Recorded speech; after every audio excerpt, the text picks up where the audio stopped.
Okay, ladies and gentlemen, good afternoon. Good afternoon, everyone, and welcome. Thank you, all of you, for joining us for this important workshop. Our colleagues from Fort Lauderdale and all of you out there, and I think there's some overflow as well. Obviously, a lot of interest in this issue.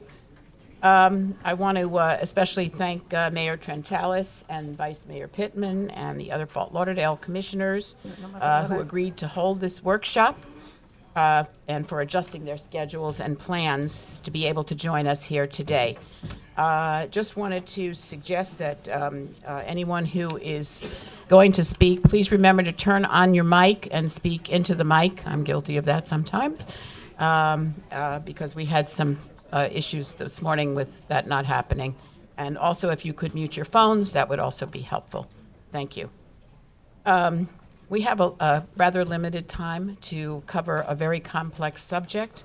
So I'm going to make some brief opening remarks, and then I want to also give Mayor Trentalis the opportunity to also make some opening remarks, and then we will dive into today's agenda.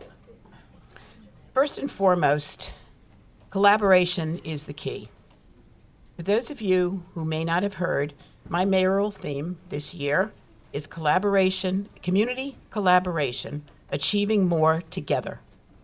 This joint workshop reflects both the county and the city's commitment to work together to define solutions to transportation and other key needs in our communities.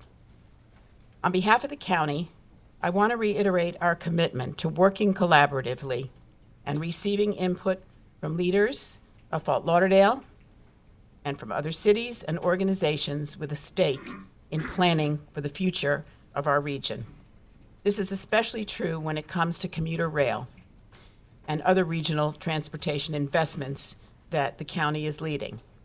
We need all stakeholders to work with us and help us succeed in providing a regional commuter rail system to serve Broward County residents and visitors.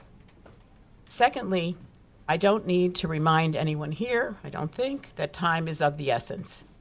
We have been talking about developing commuter rail on the FEC corridor. I think the one figure that was given to me was at least for 20 years. We finally need to bring commuter rail to Broward.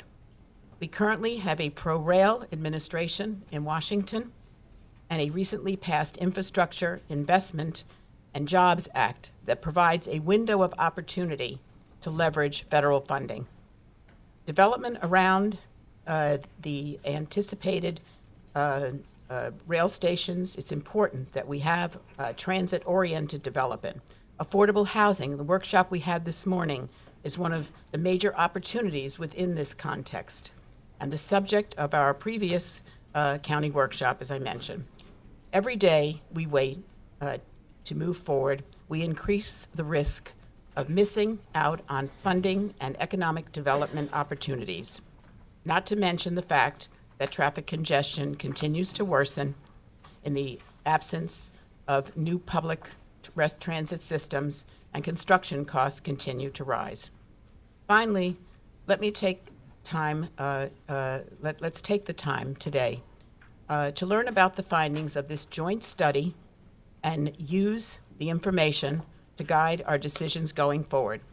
We agreed at the beginning of the year to jointly plan, fund, and execute this in-depth study. We now have an important opportunity to benefit from that work. I look forward to today's presentations and to a productive workshop with you all. Thank you, Mayor.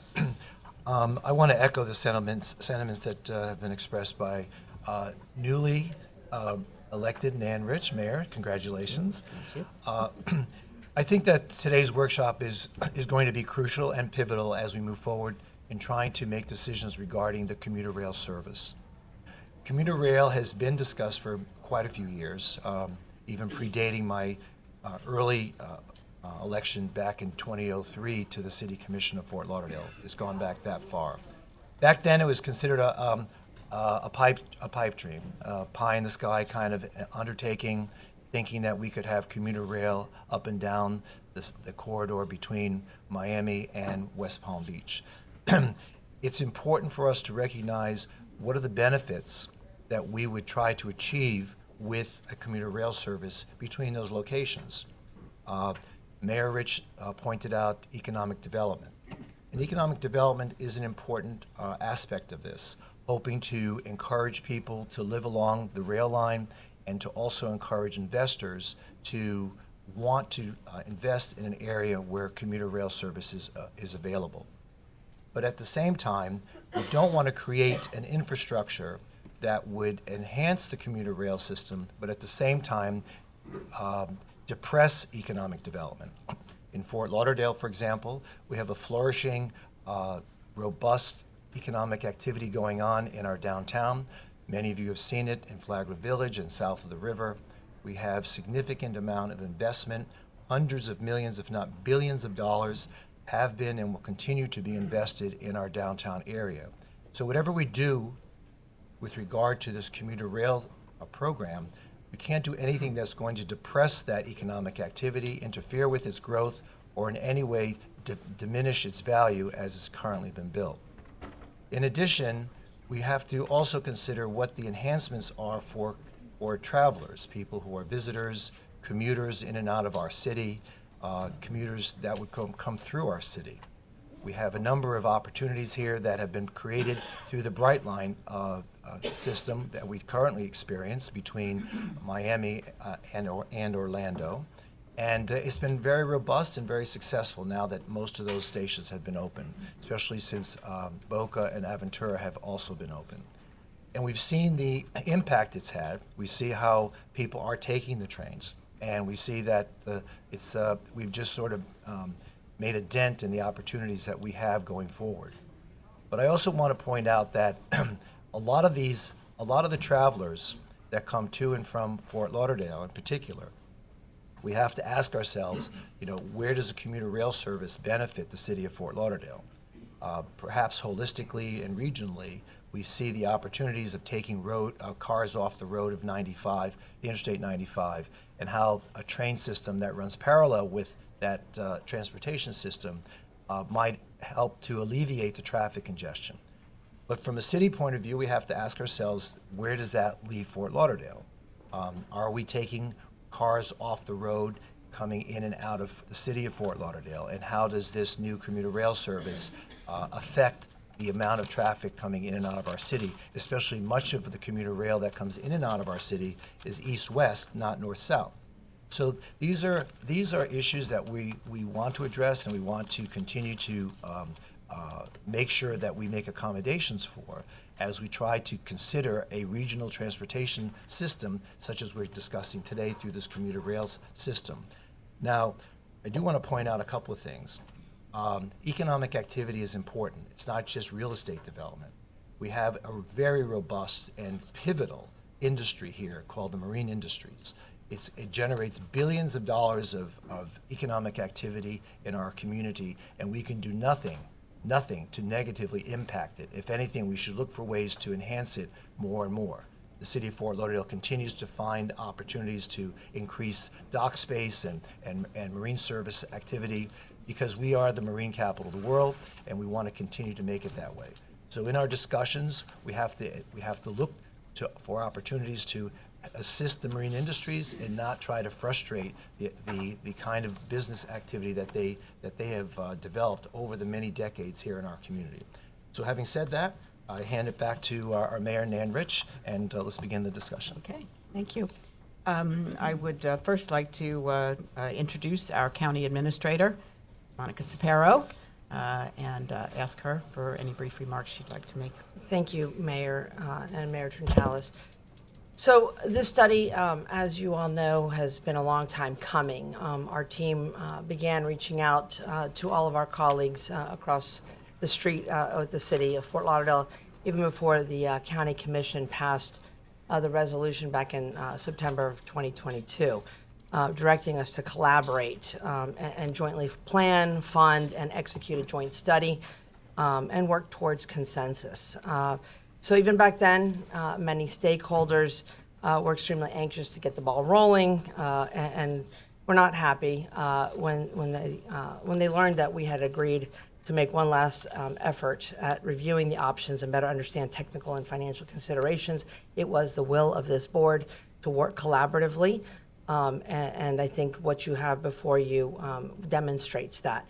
You will hear from our team shortly about how we got to where we are today with this. So since that time, over a year has passed, and since then the pressure to make the decisions and move ahead has only become higher, as you all have heard from many out in the community. We've received many letters. In the last couple of days, even an influx of support for moving commuter rail along, which we distributed to all of you, including letters from the marine industry as well, a statement of support for commuter rail and how to also look at that. So it's important to the region. Time is of the essence, and honestly, one of the biggest linchpins here is a need for a cost-effective option to ensure the likelihood that this project will actually be completed and become a reality. Our residents and visitors want and deserve action, and we're all ultimately concerned if we don't act promptly that we'll miss out on a lot of grant funding and other opportunities. As I mentioned, and in closing for my remarks, Mayor, what I've heard from the county's perspective is, and from many in the industry, is that cost effectiveness is one of the most critical and paramount importance to Broward and to its residents. And we cannot lose sight of our need to ensure fiscal responsibility. At this point, Madam Mayor, I would like to turn the conversation over to Kevin Kelleher, Assistant County Administrator, who has served largely as point for these day-to-day issues on this project, to give a brief overview on the joint study of the New River Crossing alternatives. Thank you, Kevin. Good afternoon, Mayor Rich, Mayor Trentalis, and the respective boards. I'm going to do a brief overview of the joint study between the City of Fort Lauderdale and Broward County, how we got here today before we turn it over to the White House Group. So a little background in this history, and yes, the idea may have germinated 20 years ago, but in earnest about 4 years ago, in January 2020, through the legislature, the state of Florida, through the FDOT District 4, did a preliminary feasibility study that was done by Corradino and HDR. So this was the first study of that included how to cross the New River. Then in January 2021, about a year later, Broward County and FDOT signed an MOU to enter into the Broward Commuter Rail program and have a project development and environmental study. So that was initiated in January 2021 and completed in December of that year. In November of that year, because there was some thought that the costs from the initial feasibility study and the draft of the second study by Corradino and HDR were excessive with respect to tunnel costs. It was an independent review that was contracted for not by the local FDOT, but by their central office, and there was an independent review that was done, and that was done by WSP. In January of 2022, the Fort Lauderdale City Commission adopted a resolution at that time urging FDOT to recommend the tunnel as a locally preferred alternative. In August of 22, the Broward Commission, came forward and approved the initial Broward Commuter Rail project for the southern portion, so it's BCR South, and started the federal fund process to go for the BCR South, which will take us from the Miami border, having a stop in Hollywood, the airport, and the northernmost terminus would be around the Broward Health 17th Street area, which was south of the New River. But at the same time, about a month later, the commission adopted a resolution directing the county administrator to work with the city of Fort Lauderdale and do a joint study of the New River crossing to, once and for all, try to get to a resolution on how to cross the New River. I'm going to go into detail as to how we got to it, but in March, there was a kickoff meeting that was held with the White House group, and then in August, they completed their study, and that was completed by the White House group and their team. And their study, the scope of work included identifying cost-saving opportunities, interviewing the operators, that would be Brightline, FEC, having capital costs, O&M, review the grant funding opportunities, NEPA, and having the timeframes for all this process. And the cost was split by both the county and the city. So how did we get to have White House Group?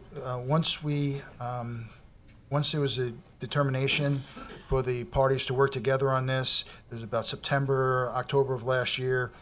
City and county staff met. They worked together. They worked on a scope of work. They determined the most appropriate approach would be to go through the Broward MPO. They had a library of firms.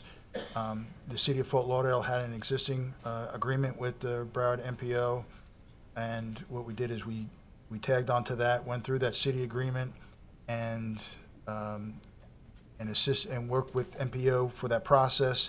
That process resulted in the White House group being selected, and the MPO, the city, and the county worked directly with each other on the selecting of the consultant as well as negotiating the task work order.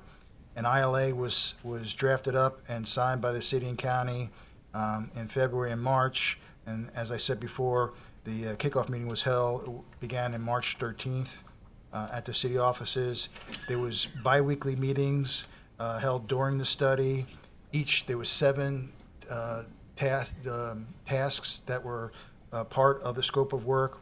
Each deliverable was submitted to both the city and the county and approved by the city and county representatives, which were identified in the ILA. The draft final report was submitted to both the city and the county on July 27th, and then the final report, after receiving those comments, was submitted on August 18th.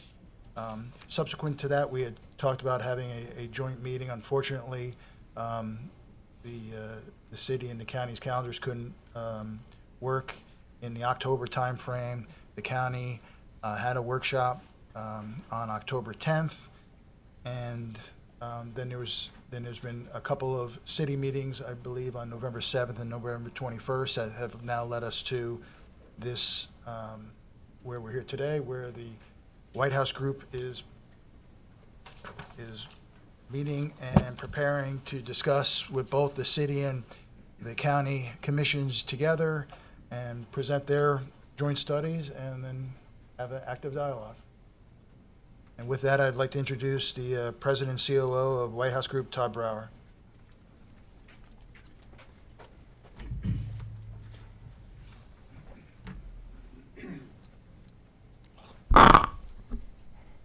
That's always so undignified when you have to lower it as low as I need to.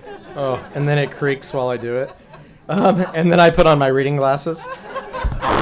So it's just, oh, Kevin. Oh, gosh, if I'm not in the hot seat as it is. Wonderful. And Kevin, does this work then? Yeah. It does work. Okay, great. So I don't have to worry about that. Yeah, and thank you for the introduction. Mayor, thank you. Mayors, thank you so much for having us. My name is Todd Brower with White House Group.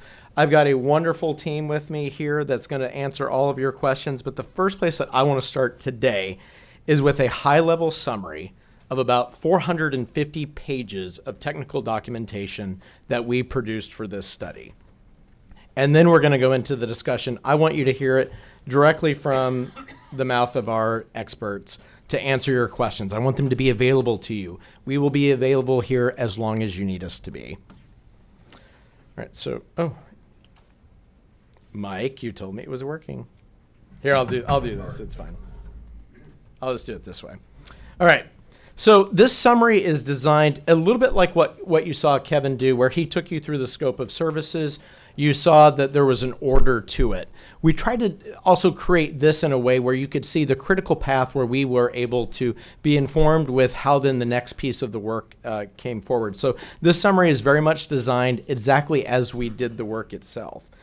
So that was really, and we call it our process of discovery, because in the end, that was what our job was discovery, so that way we could provide you the information, the elected body, to make decisions. That was our purpose, was to find the information, to collect it, to synergize it, and to put it in something meaningful where it was easy for you to be able to make decisions about this important project.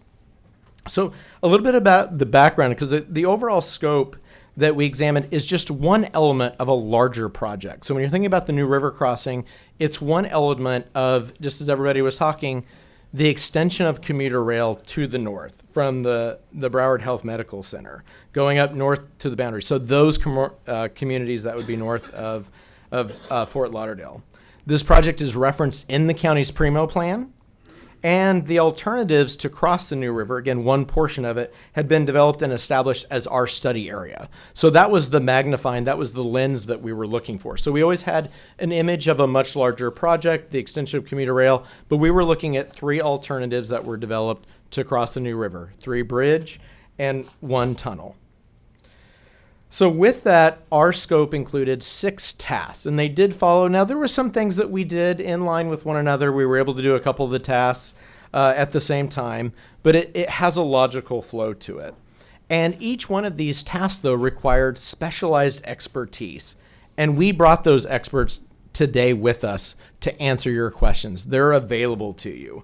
We start with Quandel Consultants, who is responsible for reviewing all the elements of the bridge alternatives, including cost-saving opportunities, inflationary impacts, and developing capital and O&M estimates for those 3 bridge alternatives.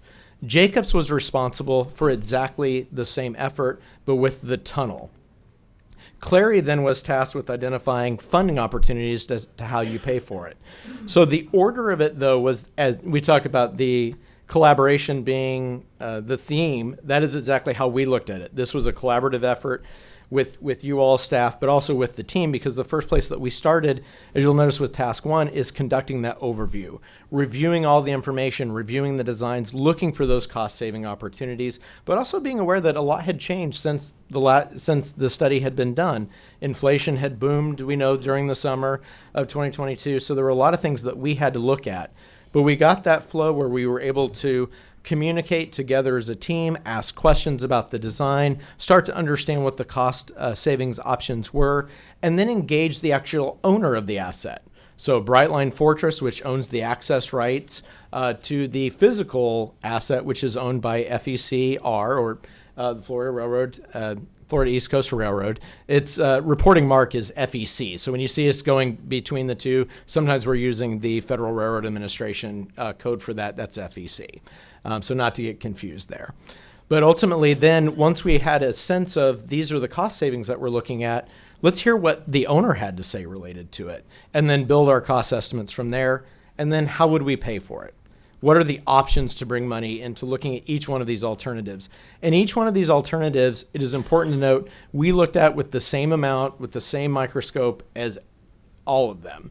So our scope did not include developing new alternatives, nor did it have recommending an alternative. This was a fact-finding mission and updating and estimating cost estimates for both capital as well as O&M. And then our job was to synthesize all of it, to put it in plain speak, to get it into terminology that you could look at. Now, because no offense against my technical team here, but we talk all the time. They're very much thinking like an engineer, and thank you for doing that. But sometimes to be able to then translate that into action, into political action, we then look at that information and synergize in a certain way. So that's what White House Group's job was. So you had Quandel, who was doing the bridges, Jacobs, who was doing the tunnel, Clary, who was looking at funding and financing options, and then White House Group that was looking at the NEPA expert, we have the NEPA expert here, but NEPA, what's the impact of the federal process related to it, and then bringing all those together. So these alternatives, these four that were developed, they were developed, and Kevin gave you a quick overview of it. They were developed as related to a previous process that included public engagement, that included evaluation. There was a lot of work that went into these four alternatives. We were asked to review them. We were looking for cost savings. We were looking at the design to say, where could we save money? Where are there maybe escalations? And then the estimation of the actual cost. And not just in today's dollars, but looking at it as year of expenditure. Because obviously a candy bar today does not cost the same as it did 10 years ago. Even if we look at the Miami Tunnel that was completed in 2014, that cost would look something very different. So we wanted to give you a better accurate picture of what would it look like if we took it out to the year of expenditure. And then importantly, how do these alternatives impact the larger project, which is commuter rail to the north, in establishing the ability to get federal funding? These programs are very competitive. So all of those things went into play when we looked at these alternatives. So once we got a sense of what the cost savings were, well, our team of engineers and specialists, they have their ideas, but so do the actual owners of the asset. So we interviewed Brightline, we interviewed FEC, and we asked them about the cost-saving opportunities, different techniques that we could use. We also asked them about each one of the alternatives, what their thoughts were, what did they see as challenges, what did we need to be aware of, because we're now finally getting everybody on the same page talking, and again, with the actual owner of the asset. So that was the engagement that we had with them to understand it. So we did it with both Brightline and FEC. And with that, then, we were able to create our estimate. So we got a sense of all the opportunities that we were looking at to also understand cost escalation. Then at the same time, though, it was very important for us to understand what is the operator, the owners of the asset. They gave us direction there. That then culminated in the estimates that you see before you.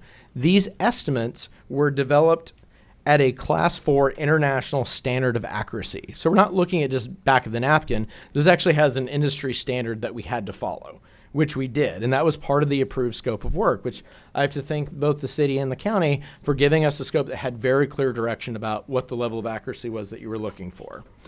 All the cost estimates, again, are in that year of expenditure. So when you're looking at this, you're looking at the capital costs and the O&M costs for each one of the alternatives. All right.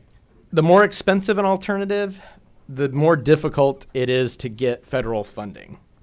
And primarily, again, because we're looking at the entire project, we're not talking about the new river crossing, we're actually talking about the extension of Broward County Rail all the way up to its northern border. So not only does it become more difficult, but you also now have higher degree of scrutiny when you put together your applications. So we have to look at all of those things because these are incredibly competitive programs. And I know some of you have already heard me talk about, what's the highest award that's been given? What's the average award? For Mega, we're looking, the last cycle was $130 million. And you saw that Raised came out, its cap is $25 million. Infra, I believe what is it, Lowell? It is 100 and that's about the highest level? Okay, so 100 million. So we see that we got some real challenges to be able to fill the gap for funding these projects. Thank you, Lowell. Well, with federal money comes strings. All right, somebody's going to write a check. They're going to have a say about it. So USDOT requires a process to look in detail at the project and understand its impacts on the human, the built, the natural environment. It includes additional public outreach. It includes evaluation of a no-build alternative. The result is a federal finding. So they're basing it off of local information, but they're actually the ones that do the finding related to it. So that's the process that would be required should you choose to go the federal route.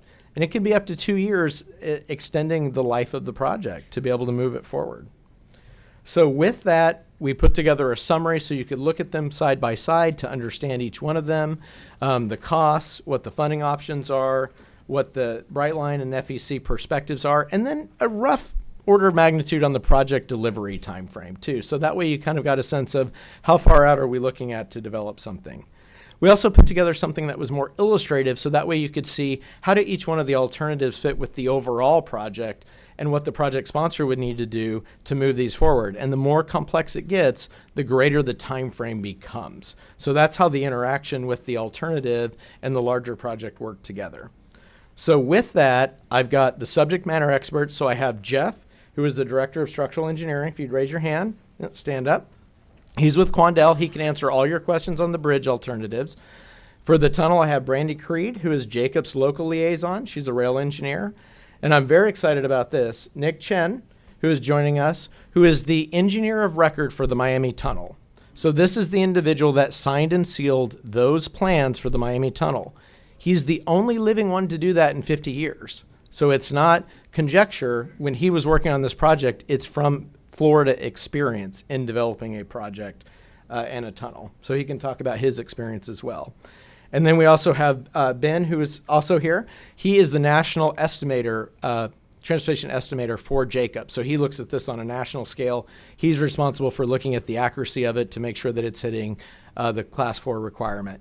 And then Lowell, who is here to talk about grant opportunities. You probably know him. He's been involved with Florida for some time. He was FDOT CEO. He's been involved with funding on many levels. In fact, I think even Sunrail, you were involved in that one as well. So he has real world experience in developing commuter rail within Florida. Also I have Wade White, who is our NEPA expert.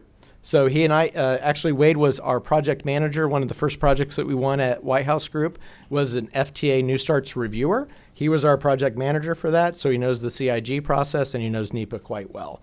So that is the team of experts that you have ready for you, ready to answer your questions and ready to roll up their sleeves and get to work. Mayors?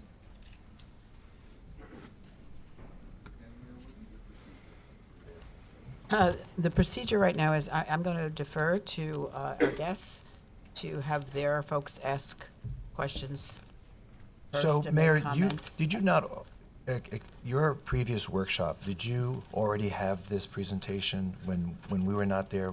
Did you already make this presentation to the county? Most of it. There were a couple adjustments that we made because there was questions about who had done what on the study itself. But the basis of it, it's exactly the same as what they had seen. Yes. Okay, all right. So All we're right. going to, let me just answer Senator Geller's questions. So we're going to defer to our guests, let them ask questions, and then we'll move to our members, okay? All right, great, thank you, Mayor. If it's okay, let me just start out, and then I'll defer to each of you if you have additional questions. First of all, thank you so much for taking the time today and being part of this program. I think that when the mayor and I both made our opening remarks, the intent is before the end of the day, let's hope that we can come to some kind of conclusion to be able to bring this project forward. So originally when this project was first discussed, the idea of a commuter rail service, the idea of bringing it through Fort Lauderdale just didn't seem to be that complicated until we started realizing the impact it would have on our downtown. And it was at that time, under the previous county administrator, in which we had conversations regarding bridge versus tunnel. In fact, tunnel wasn't even discussed, it was just bridge. At that time, I realized that the bridge alternative is going to be very complicated to implement within a flourishing downtown, which already has a significant amount of investment taking place, and which also I found and others found that the construction of a bridge through the middle of this development area would have negative impact. But we'll get to that in just a moment. I just want to ask a few questions regarding the study.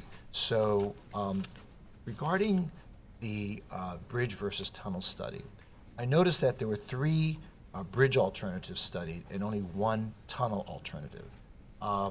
And that tunnel alternative talked about a 3.5-mile tunnel.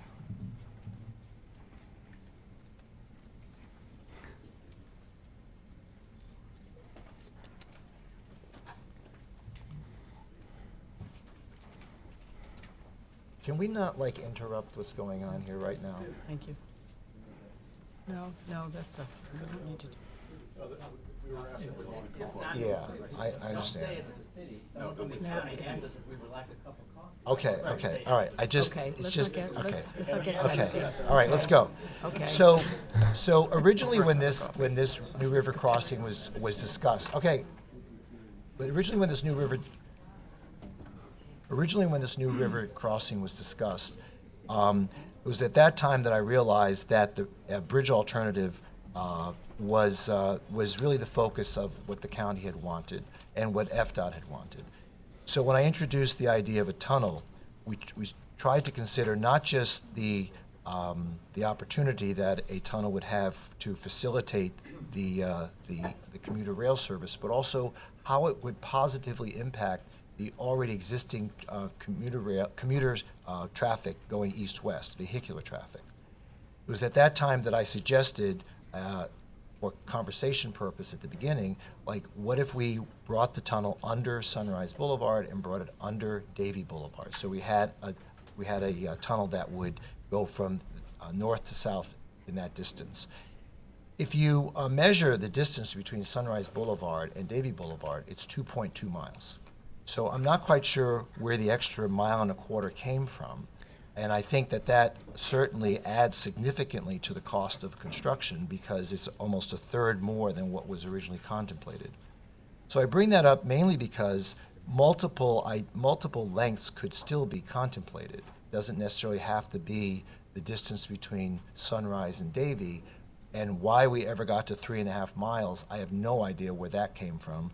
I don't even think it was contemplated originally by FDOT, but be that as it may, I think that needs to be understood, that the city of Fort Lauderdale never contemplated a 3.5-mile tunnel. It was only between Sunrise and Davie, which is 2.25 miles.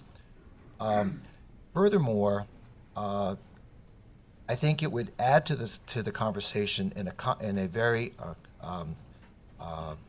supportive way, just to perhaps contemplate alternative distances for the tunnel.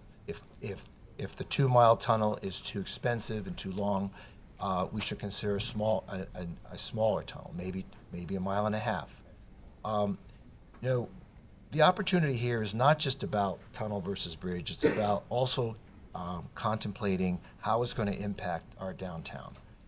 We have a significant amount of vehicular traffic that is going to be impacted by 60 to 80 new trains a day that are going to frustrate traffic that's going to take place in our downtown. And that becomes a big issue for us.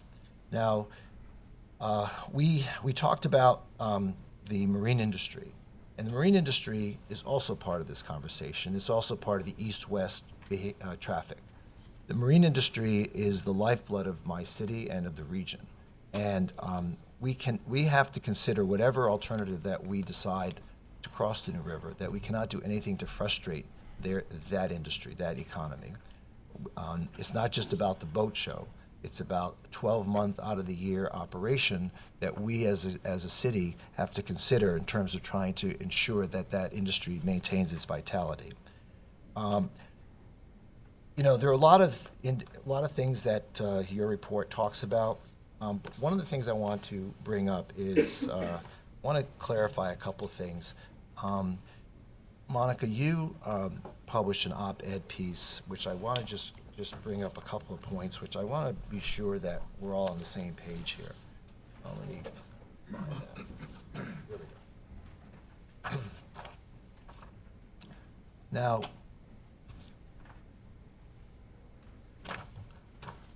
this is...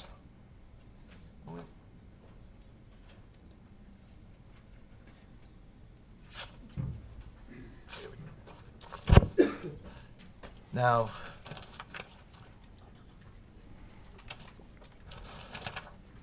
there are a couple of statements here that maybe, Todd, you can clarify for us if you could. On Monica's letter? Well, she makes references to your study, so I just want to make sure that we're clear. Yeah, I just want to make sure that I understood. Yeah, I understand that. Okay. According to the White House group, who authored the most recent joint city-county study, the FECR indicated that a tunnel would be unsuitable for them. Now, FECR is the freight line, correct? Correct. All right. They've never indicated they wanted any change from what their existing operations were. So not only is a tunnel unsuitable for them, but so is a bridge. They don't intend to do anything to change their existing operations. Is that correct? That is correct. Okay. So when the statement was made that FECR indicated the tunnel would be unsuitable for them, so would a bridge. Yes, with one caveat, but let's continue. What is the caveat? So one of the things that the team looked at from the standpoint of feasibility and looking at cost possibilities. There was something that Quandel was able to discover where you could split the two bridges and do flanking bascule bridges, so you could not disrupt them and still be able to meet either one of the heights. Because I think what's very important, though, Mayor, too, to realize is that this team did not look at it as tunnel versus bridge. All four alternatives are an option. Now, neither of them are versus the other. They're just different alternatives. I understand So that. what they were able to find is that they could work off of any of those heights with the bascule bridges, 56 or 25, basically flanking it, because one of the most important things that FEC told us was do not disrupt our operations.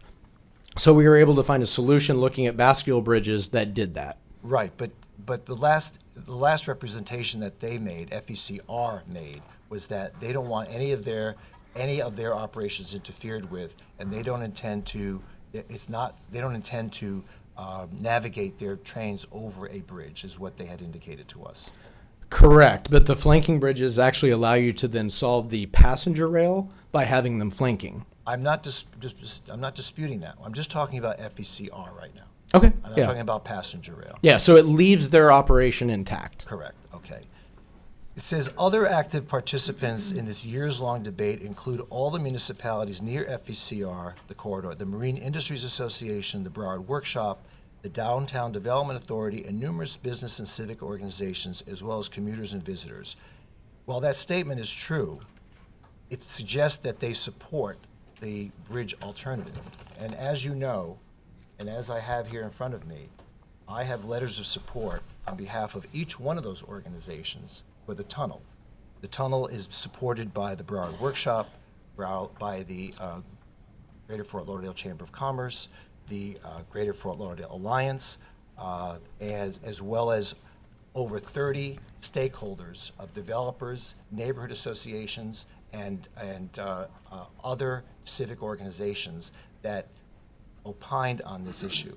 And all of them include anywhere from the neighborhood associations such as Flagler Village and Lake Ridge, developers such as Ossie Symbol and Jim Ellis, Austin Foreman, Miles Foreman, George Hamberry, Steve Hudson, the list 3 dozen of them. Okay.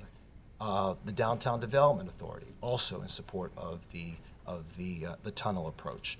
So a lot of what we talk about is, yes, we're going to talk about the fiscal aspects of it, bridge versus a tunnel, but there are aspects of this that go beyond just dollars and cents. It talks about impact on the communities and how that will change the whole dynamic of what we're trying to create downtown.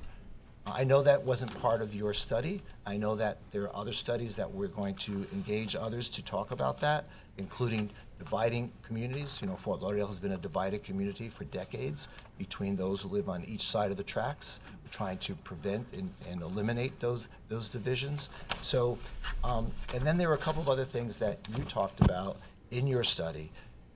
Quote, the new bascule bridge and approach spans would have to be constructed so far west of the existing bridge that the resulting impacts to the adjacent marina business and public facilities would be extensive and probably controversial.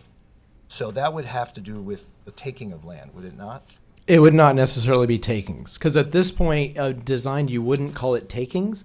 You might look at impacted parcels, but the design isn't far enough along to actually know what the impact would be. So as the design matures, then you'll do value engineering and you'll look at those other options. So you could have a situation where you'd have no parcels impacted. Okay, so you're saying that the bridge could be built without any taking of any property? That's not what I'm saying. I'm saying that the design isn't far enough along to know that answer. So you wouldn't have included that in your cost estimate then?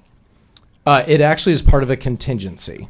Okay. So you do consider the potential for impacted properties as part of the contingency, correct? Okay, so you have a dollar figure for both the bridge? We do. That is actually in our contingency. Okay. Substantial right-of-way requirements beyond the FEC West property limits are required. Substantial. Further, in the 2-block stretch between the river and the existing Fort Lauderdale Brightline station, where Fort Lauderdale Historic District is located, the right-of-way needed would impact Southwest 2nd Avenue and access to businesses fronting the avenue, along with the Riverfront Marina, which is a new project, as well as the River Walk.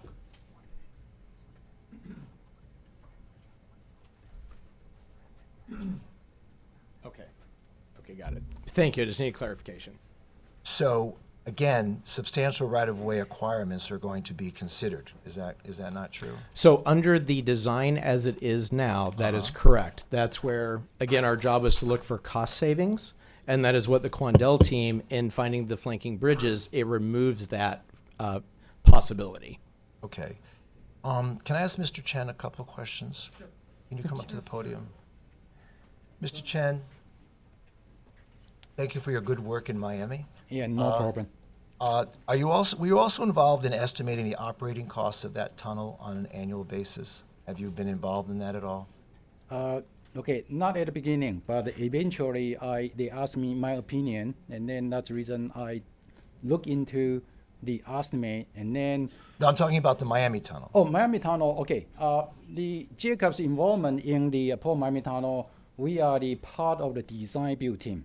So we are the consultant to the contractor. So we are not really the engineer estimate for the owner. So that is a separate company. That's a separate company. Absolutely. Yes. Okay, so you were not involved, so right now you have no understanding as what the operating costs of that tunnel are today? The operation, because it is a P3 project, all right? So there's a obviously consortium to design, build, maintain, and operate Right. the tunnel. So the O&M cost is just part of that the commissioning, the 35 years. So I don't know exactly the detail of the percentage of the O&M, right? Is there Because of the anyone- concession. Is anyone on your team, Todd, familiar with what the current operating costs are of the Miami tunnel?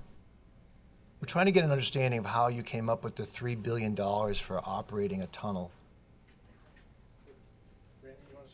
Okay, so we're going to bring Brandy up for that question, and Sure. then Ben is here as the estimator as well, so he's Good. part of that process. Good. Well, Mayor, my name is Brandy Creed with Jacobs.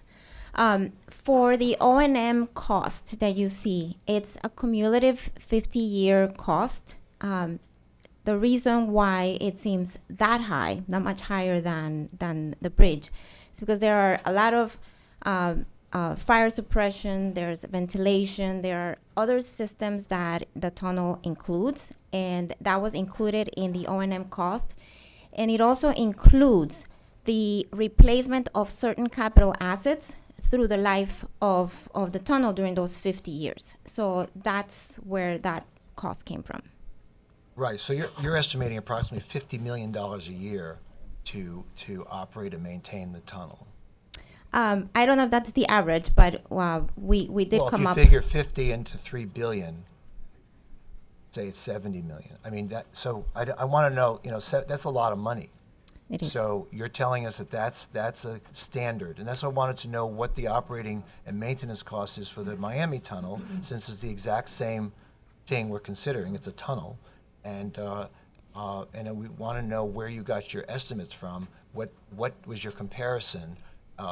What local tunnel did you compare with? The only local tunnels there are in Florida happen to be right here. First of all, the Fort Lauderdale tunnel, which comes nowhere near that operation and maintenance cost, okay, and the Miami tunnel. So I want to know how you compared that, and what was your standard that you used to make that comparison. Yeah, we pulled information from average costs that we have in other projects currently for O&M. And that's where those numbers came from. So nothing from locally from Not Miami necessarily or from Miami, or from correct. Fort Lauderdale. Correct. Okay, so we don't really know what the local costs would be. You just extrapolated from other projects somewhere else in the world, I guess? That are current in the U.S. In the U.S., okay, all right, good. So, Mayor, can I answer one of your previous questions Sure. about the length of the tunnel? yes, sir. The Can you talk into the microphone? Yes, okay. Apologize. No problem. The length of the tunnel, I think previously you quoted, say, is 3.5 miles. Now need to be clarified. The alignment for the tunnel is about 1.75 mile, but because it's twin bowl, right? So that's the reason you think it is a 3.5, because it's two tunnels. The total length, the total length of the tunnel is 3.5 mile, but actually the alignment crossing the New River is about 1.75 mile. So that's just a I don't think I clarification. understand what you're saying. Have one going each way.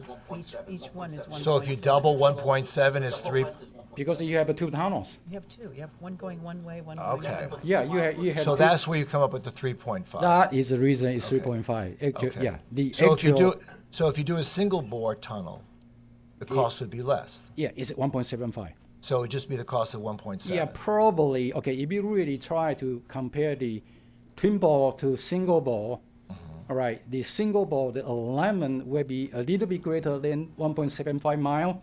The reason because the single bore, the tunnel is bigger.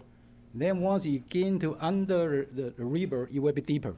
So the length will be longer, a little bit.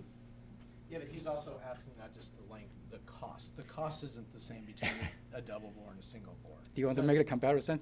Yeah, and actually, so the question would be, the mayor's, Nick has actually put together some information because he had put together, he was the engineer of record for Miami. He actually has some comparison information for you, so you can see a single bore versus a double bore. Okay. If you'd Well- like to see that. Well, we have comparison information too, so I'll bring that up. I'll bring that up after your presentation. But Okay. But basically, it was never a 3.5 mile tunnel. It was just two tunnels at 1.7 miles. Okay. Well, that helps clarify things Yeah. because that was never really laid out here in the at least I didn't detect that. Okay. So thank you for clarifying that. Mayor Trentalis, can we just get a point of information when you're asking your questions? When you're comparing a train tunnel with what we're proposing with what they're doing in Miami or what they have over here, which is not train, and you talked about operation and maintenance. I'm assuming that there's differences because you're putting a train through one and the others. Like I think a Miami tunnel, it's just vehicular, A. Correct. Don't they close that down under certain weather conditions in its entirety? I thought that there was some kind of difference. All right. That they told me. The Port Miami Tunnel is a highway tunnel. Okay, so it's a highway tunnel. The length for the Port Miami Tunnel is one way is about 4,000 feet. One way 4,000 feet, but you have two, right? Northbound, southbound. So you have two tubes. The inside diameter of the tunnel is 37 feet, so it's pretty big. That is very compatible, say, single bore to our double bore. And answer the highway tunnel question to the train tunnel, the difference, there are many things different, all right? One is a signal, all right? For a train, you have a signal, you have the, I would say, probably some section, you have to know where the train is, so you have a different signal, just make it very simple. The signal is different, but also the track back, all right? You have a rail, you have, say, direct fixation, a block, and the highway tunnel does not have it. So when we try to compare the highway tunnel to this twin bore tunnel, then we need to add some additional cost, such as the signal communication and also the, I would say, the track bed. That's pretty different. But also this twin bore tunnel, I think the costs are presented by Todd, that including underground station. So the Port Miami Tunnel does not have a station. So that is, I'm just trying to make some comparison if we try to make. Okay. Thank you. Yeah. I appreciate that. Yeah, no problem. So I'm going to defer now to, if it's okay, Mayor, I defer to some of my commissioners. There are two commissioners whose district that this directly impacts, so we'll start with Commissioner Sturman. This directly impacts your district, and also you're an engineer, I understand. Yes, and I'm on the MPO with you. Yes. First of all, I just want to make a couple statements. First, mayors, thank you so much for having us. I'm honored to be here with everybody. Number two, all things equal, the city of Fort Lauderdale truly would love to have a tunnel. That's our first, second, and third choice. If there's any way we could have a tunnel, that's something we would really want to have, but there's some issues that are coming up here, and I realize that our interest is subordinate to the county, so we have to, whatever we do, we have to work together, and that's going to be my number one focus, working with the county, whatever decision we have. We want the tunnel, but going forward, time is of the essence, and we have to come to a consensus, whatever we need to do to get this forward. That's not something we voted on, that's my personal feeling. I have a couple questions. But, and can I ask Phil at some point, or just, this is just for White House? Oh, no. Of DOT or a couple other people while I'm The there. MPO is Phil- also Phil- available. Right, so if they want to. Am I missing something, or did we not talk about cost comparisons? Did we We discuss haven't gotten that? there yet. We haven't gotten there yet. Oh, But you can bring it up. You bring it oh, up. let's talk about cost comparisons. Well, I mean, that's like, Well, we're trying to determine cost because while we were talking, someone sent to me information saying that the Miami tunnel, the maintenance cost for 30 years is $200 million. Right. Lowell, I think you were looking up. Did that confirm the information that you had? Could you please repeat the Yeah, comment? so information that was given to me while we were talking was that the maintenance cost for the Miami tunnel over 30 years is $200 million. Wait, over Now, you've 30 estimated years or 30 what's years, been done so 30 far? years, that's the estimate. So you indicated that over the 50 years, it would cost $3 billion, which is, a significant difference. Yeah, Ben, our estimator, can answer that question. Yeah.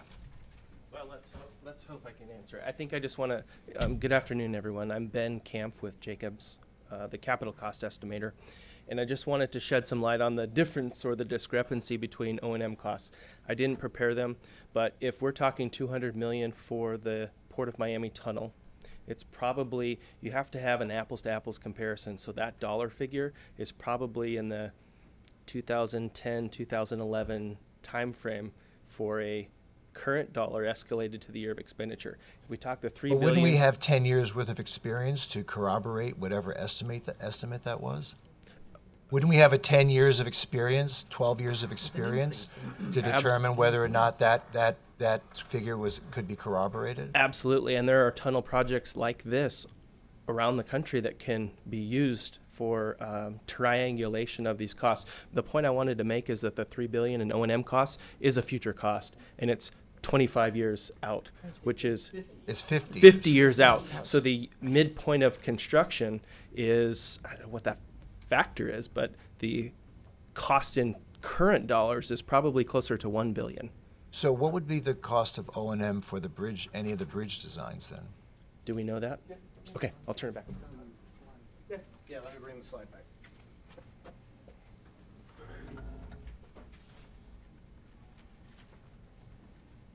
Oh, and I've got, so that way you can see them compared with one another. Yep, so.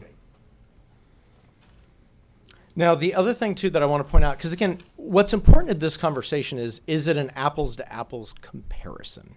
And I think that's what Ben was trying to point out, is what we were always trying to do was make sure that that's why we looked at year of expenditure. What are the dollars that you would actually spend, not based off of last year or this year, but 50 years in the future? That cost also, though, includes cyclical capital. So you're going to have to replace things, just like in the station Nick was mentioning. You're going to have to replace escalators. You're going to have to replace fire suppression. You're going to have to replace electrical. There's a lot of things that you are going to have to replace, ventilation, that you wouldn't on the bridge. That's some of the reasons why you're actually seeing the numbers as high as they are, is because the cyclical capital is very expensive on a tunnel. Yeah, but wasn't also the life expectancy different as well? Wasn't the life expectancy estimated to be twice as much as a bridge? So if you, in 75 years, if you had to tear down the bridge to rebuild it, what are we looking at as a cost in 75 years? We're looking at tens of billions of dollars. So, I mean, let's be real. If we want to compare apples to apples, let's realize that the life expectancy of a tunnel is significantly more than that. You don't rebuild a tunnel. A tunnel is there. So bridges do come down, and they do have a life expectancy. And all the estimators, all the consultants, yours and ours, have estimated that the bridge has a shorter life expectancy than a tunnel. So in 75 years, if we're going to rebuild this bridge, we're talking about money in 75 years from now, which is crazy. Yeah, I just want to make one Yeah, please. note. The O&M cost, I think Brandy mentioned, is purely a material cost, but actually there is a substantial cost in the labor, okay? Material usually, people think about, okay, I'm going to replace the fan, I'm going to replace these utilities, but actually there is a team constantly maintain the tunnel. And that's wherever you go to the O&M cost estimate for the tunnel, there will be some people, okay? The cost of the people to maintain that tunnel probably is around the magnitude about 20 people. So the salary of the 20 people, in multiplied by 50 years, that is pretty significant. The majority of the cost, unless say, every 10 years, 20 years, you have a major rehabilitation, but your labor, don't forget about the labor. So sometimes if we say, okay, the O&M is this amount of money, need to think about it. Does it including the labor or not? So that's something we need to clarify. Jeff, talk about the life expectancy. Yeah, just one thing on the life expectancy of a bridge. I mean, everybody likes to say 75 years. Normally, on a highway bridge, we're replacing it in 75 years. But that, again, I'm from Chicago, so we got road salt, we got everything else. I have over my career thousands of railroad bridges. I still inspect 130-year-old railroad bridges with original steel that aren't falling down, and the railroad's not knocking on the door saying, we got to replace it. So to put a number like 75 years, I mean, a railroad bridge that's carrying commuter rail, which is lighter than freight, and isn't going to have, it's not going to be 2-mile-long trains with, hundreds of 286 kip cars that are beating it to death. Kip just means 1,000 pounds, so 286,000-pound cars that are beating this bridge to death. It's commuter rail. So, what we're saying is 75 years is probably going to be more like 100, 125 years. And if we are making replacements, it's not the entire bridge. We're not, even the bridges we replace now, we're not replacing the piers, the substructure units, piers and abutments. We're maybe replacing the superstructure, the beams. You got salt there or whatever. I mean, that'll affect it. But as far as being billions of dollars, I mean, if you're building a bridge, for, say, the Bascule Bridge is $25 million now, it's not going to be $1 billion, I don't think, even in 30 years, 40 years. Have you noticed around the country that cities are taking down their bridges and either doing subsurface or surface modes of transportation, or are you not seeing any of that? I'm not seeing that in Chicago. I mean, I did design three tunnels. I did design 3 tunnels at O'Hare Airport, so I am familiar with tunnels, and I'm familiar with landing 1.25 million pound aircraft on the tunnel. Right. So I'm used to that, and I'm used to the maintenance of that. I oversaw the construction of it, so I'm very familiar with tunnels. So I can't speak on that. So in other cities that But what I am seeing in a lot of cities is people building underpasses. So we're actually building bridges. We're putting the railroad on a bridge, and we're lowering the street underneath the railroads, so that we're accommodating the railroad and we're preventing the city from being separated into two sections. So you're an advocate of underpasses then? Yeah, but that's still a bridge, though. I mean, and I'm not an advocate of bridges. Okay, I don't want to come off as that. Like I said, I've designed tunnels. I inspect bridges. I inspect tunnels. I do all that. So Okay, now, I was only tasked with evaluating the bridge portion of this project. I was not tasked with giving an opinion as to whether or not I think a bridge is the right option or a tunnel is the right option. We came up with the idea of having 2 flanking spans because we were told about the historic district and whatnot, and not impacting that. And we also realized that the original study wanted to move the existing Bascule Bridge over, which would actually put freight closer to those new high-rises that are being built along the river. And the closer you move a freight track to a building, the more vibration you're going to see. But if you're going to put commuter rail up in the air, that's lighter rail, less impact to the buildings. So, the original study, when you're making comments that you see in our report, that's based on the original study of shifting the existing FEC over, which they've said they're not. FECR. FECR, I'm sorry. And putting the commuter rail on the opposite side. We came up with the idea that they said they didn't want their operations impacted or touched, so we would put 1 bridge on the east side, 1 bridge on the west side. Now we're almost within a right-of-way. If you look at some of the exhibits, I think, which tech memo was it, 1? I think it's in the appendix of tech memo 1. We show that literally we are bordering the right-of-way line on the west, or on the west side of the tracks. The only time we really go across the right-of-way line is on the river, and there's no historic district in the water. It's as soon as we get over the river, our tracks are moving in. So you're talking about building 2 bridges now? 2 bridges, but they're only single track. Half the material, which means we're really not escalating cost. The only escalation in cost will be you're going to have twice the equipment to operate a bascule bridge, and twice the substructure. So these prices here are for These two are bridges? the original study. These are our evaluation of the original 2-track bridge study. It doesn't have the prices of our concept. Ours was a value-added concept that we said, hey, you know what? We weren't tasked with coming up with a new concept, but we saw the concerns that the city had with right-of-way and not impacting the historic district and said, you know what? We can do it different, and we can get railroad buy-in, because we asked the railroad if they would buy into flanking bridges, and they said yes, they would. If you don't touch our bridge, we're happy. So you're thinking of a bridge on either side of the existing Correct. freight line? 2 single-track bridges, though. So, okay, interesting. So now that brings the rail bridge closer to the developments that are already there. Well, no, No, on either side. it brings What, only either the, side? I know, but on the but it on only the- brings 1 track of commuter rail, whereas the original study brought 2 tracks of freight rail over. well, Freight rail, E80. No, that was never going to happen because No, but I'm just saying that FECR was would the not original permit study. that. That Yeah, was I the original understand. study. Well, if I may, I do want to bring up Wade, because that's really important, though, Mayor, to understand is, just as Jeff was saying, our scope of work, which was approved by both the county and the city, were to look at the 4 alternatives that had been developed from 2020. So just as Jeff You said, just basically to corroborate FDOT's study. no, it's not to collaborate. It was to review. That was the whole purpose. Task 1 was to review it and look to see where there were cost savings. And more importantly, where could there be adjustments made that could be done? None of which are contemplated in this study here. Oh, yeah, no, we looked at cost savings, absolutely. I mean, everything from cut and cover to, yeah, no, that was part of that study. Task 1 was to look at the 4 alternatives that had been developed under an interlocal agreement Right. between Broward County and FDOT. FDOT has been assigned this technical work. They do the PD&E work, planning, design, and environmental.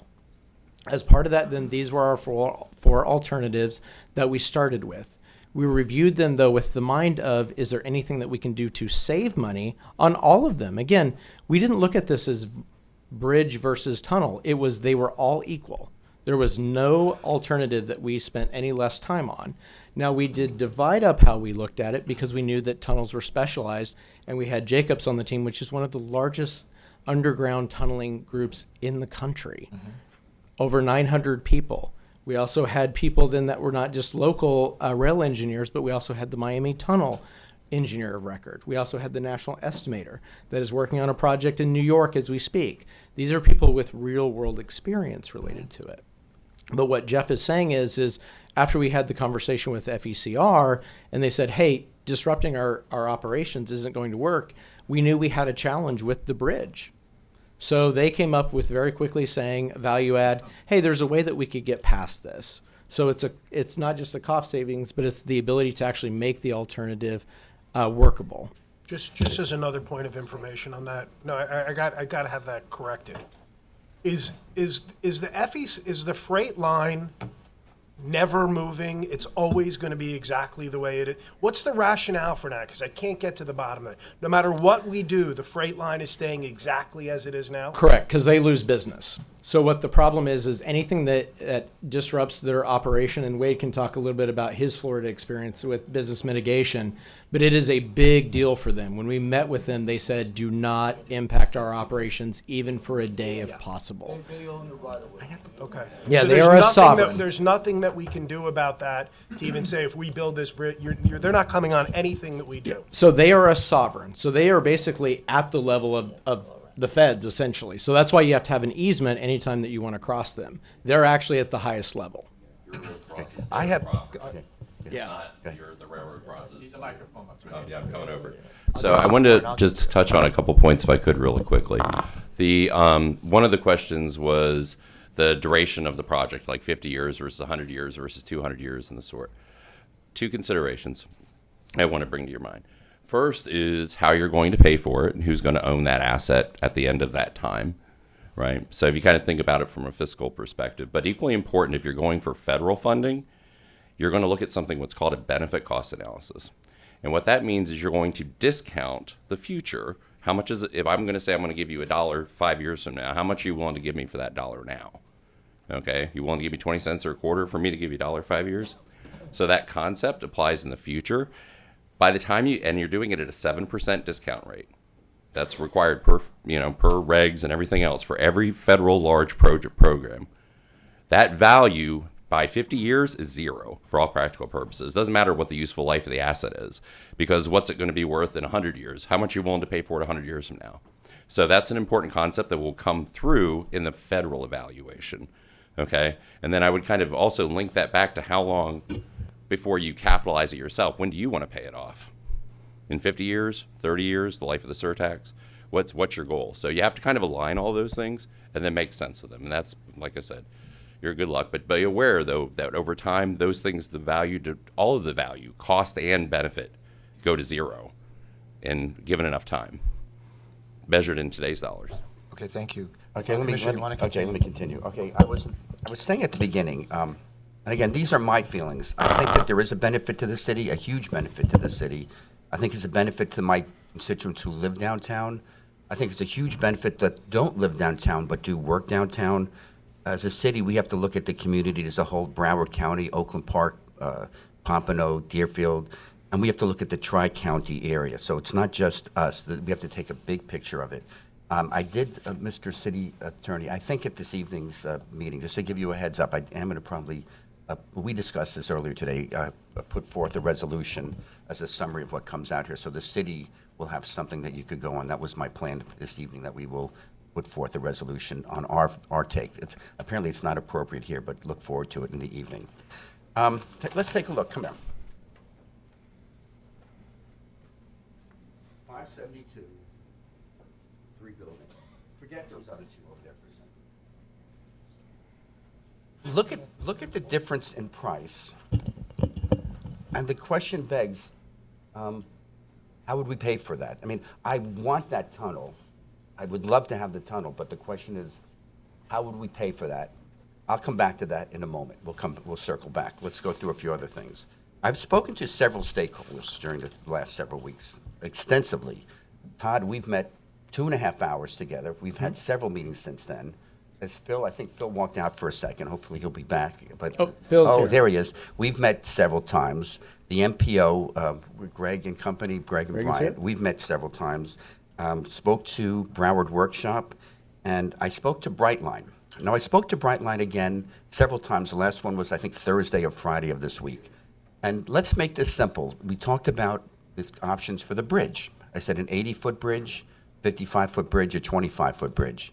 As the mayor has pointed out, their one stipulation is not to interfere with their operation, period. That includes during construction, and that includes finished product. Do not interfere with their operation. They're willing to do some tweaks, but one of the things that I don't know, and Todd, we spoke about this. We keep speaking to FECI, which is Brightline, but I guess FECR actually owns the tracks. They own the land and own the rails themselves, and how much tweaking they have. And I'm going to talk about that in a moment. Some of the things that Brightline was telling me, and they could not be here. Take off the 80-foot bridge. Take it off. They're not going to agree to that. They told me this on Friday. I said, what about a 40-foot bridge? I go, nobody talked about a 40-foot bridge, but Phil with the marine industry, who I've spoken to several times, he indicated that 99% of the water traffic could go under a 40-foot bridge. So take off the 25-foot bridge, because that's going to hit right into their escalators, and they're not going to go with the 25-foot bridge. They're not going to go with an 80-foot bridge. They were okay with a 55-foot bridge. I spoke about a 40-foot bridge, and they got back to me like 2 days ago. That's a little too low. They need a little more clearance, so we're talking 45 to 50 foot. So let's just compare option 2 to option 4, because 1 and 3, Brightline won't allow it. We are subordinate to them, and if they say no, that's the end of that. Phil, can I borrow you for a moment? You don't, am I allowed to do this? We do this. Could bring him on up? Which Phil are you talking about? Phil from Department of Transportation, Phil Schwab. Is that oh, this is like Judge Judy. Listen to all this clutter. I didn't know. Oh, my God. Don't worry, Phil, it's not going to be any calculus, no math questions. These will be easy questions. Okay. These are things that we have spoken about at length. And Todd had mentioned that most of what he had done in his study is based off of your calculations. You're like the guru. You know everything about what's needed with tunnels as far as the state requirements. If you look at a cross-section at the very bottom, we have to go, and correct me if I'm mistaken, 25 feet below the bed of the river, correct? That's to start at 25 feet below the bed of the river. And I think the numbers that we had come up with at grade level, the river's maybe 4 feet, so it starts at 55 feet below grade. Tunnel's about 25 feet, so the bottom is going to be about 80 feet, give or take. Is that about correct? Yeah, again, Phil Schwab, in-house consultant at FDOT. As far as the depth of cover below the canal, I know in the feasibility study, I think they had 5 feet, and as they progressed the design, they realized that they needed more. They wanted to get the diameter of the tube as far as the separation between the bottom of the canal and so forth, and that forced the profile. I think somebody mentioned about the profile, so when you do the single bore tube, it gets very deep.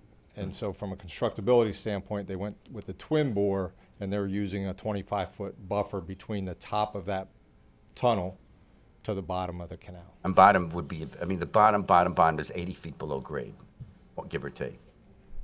25 plus 30 feet for the, Well, that's the number. 25, and yet it's 50 Todd, I feet think that's the below number that we had the come up with. channel, and Right. if the channel is Right. 30 feet below grade, then it's 80 feet. And we spoke about grade. the grade going up on either side when you come from the bottom is roughly 2%, maybe 3 if you get away from it, is somewhere in that range, correct? Yeah, the length of the tunnel, you got to realize the alignment of the existing corridor curves. No, I'm going to get to that in a minute. Okay. I'll get to that in a minute. So I'm not sure I understood. No, the question. that's okay. We've worked together on a few items, and I love working with you, but thank you for being here. So if it was just straight, forget the curves, just straight, it's 2 maybe 3%. 3%. Okay. I was very excited when the DDA came up with a plan to make it shorter. It didn't have to go as deep, and it's going to be a lot less expensive. But apparently, the numbers they came up with was a 5% grade, and that would be light rail. It would not be commuter rail. Is that what we had discussed, correct? Yeah, those grades are closer to light rail. You bring up another issue, and the problem is, well, let me start with Todd, if I could bring you back. I hope, no, Chuck, no, woo, okay, Todd. Can I sit now, or? Yes, you may. I might call you back, though. Todd, we're okay. Yeah, it's musical chairs. Okay. We spoke about a few things, and the question we came up with, and at one point you had alluded to it, and then we went back and forth. The Bright Line, FECR, owns the rail. They own the dirt, they own the metal.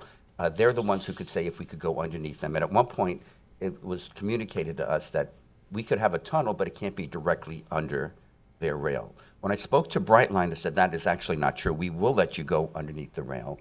And the question is, I don't think we've gotten the final word from FECR if they will let us go directly under the rail. Do we have an absolute answer that they say yes or no? Because that's a huge question. Yeah, and that wasn't something that we, in our interview with them, that we asked specifically about that. And Nick, you may be able to add some clarity to this.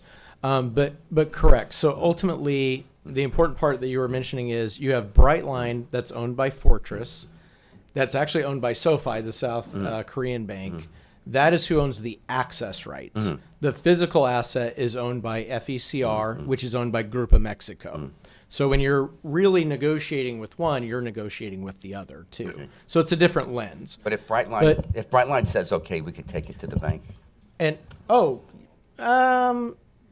Lowell, actually, this is where we need to bring our funding expert up here. Lowell. Oh, no, we'll get to that in a moment. Well, It's okay. not off the hook so quick. Yeah, I hope everybody is buckled in because there's a lot of questions that we still have to answer here that I'm still hearing. So go on. Okay. Phil, I know I said sit down, but please, you have to come back again. Oh, geez. The length that we're talking about with the train, does that exclude, and Todd, you might be able to answer that better, does that include any offsets or curves underground, or that's assuming we go straight from one end to the other? For Well, let me explain my question a little bit but in more detail. You're going to have a portal of entry and a portal of exit. And the question is, will the FECR say you cannot touch their tracks?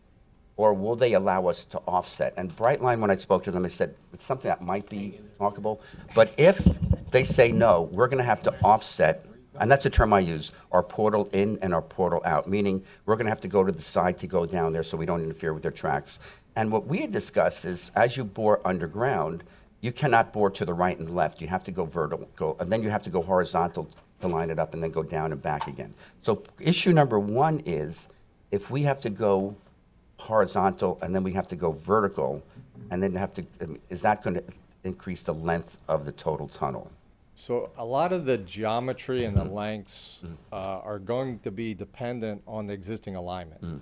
And there's large curves to the north of the station. And so you're limited in what you can do vertically while you're doing a horizontal curve. And so that somewhat sets what you can do and where you can come up. And when you come up, there should be some assumptions that we can adjust the existing rail tracks left and right, but we have to keep their operations going. So it's a phasing type of setup, how that gets done.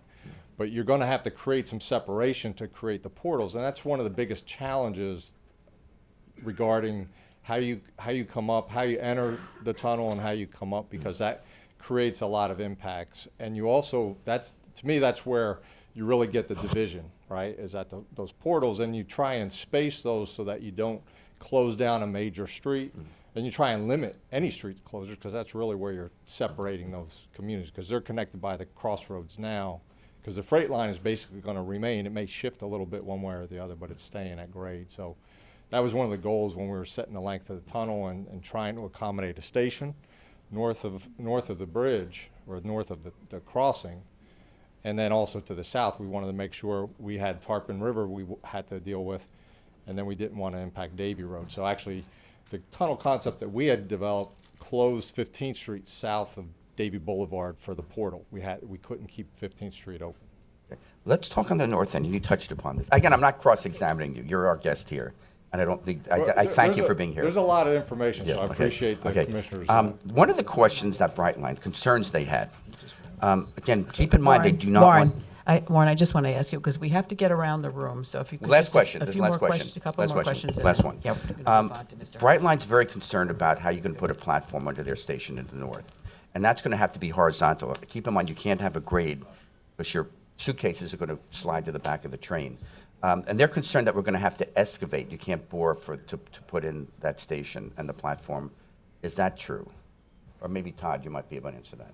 Yeah, I mean, well, and you're reporting what they are concerned with. Right. That they don't feel that that's a possibility, and there's nothing that we've thought that's come up to say that it's untrue. And I wouldn't want to use the word untrue. But what we know today, it seems like they know best related to that, and that they were probably correct. I mean, how you slice it, that because it's horizontal, that will lengthen the tunnel length too, because you're not going upgrade, you're flat for that duration of the. Okay. I think that's the last of my questions. I do want to go back. Somebody else could ask how we're going to fund this. That's the big question. Commissioner Glassman, you're the other district commissioner. Oh, he's the other. Yes, thank you, Mayor. Again, also Mayor Rich, thank you so much, and to county administration and team. I'm really happy that we're here finally.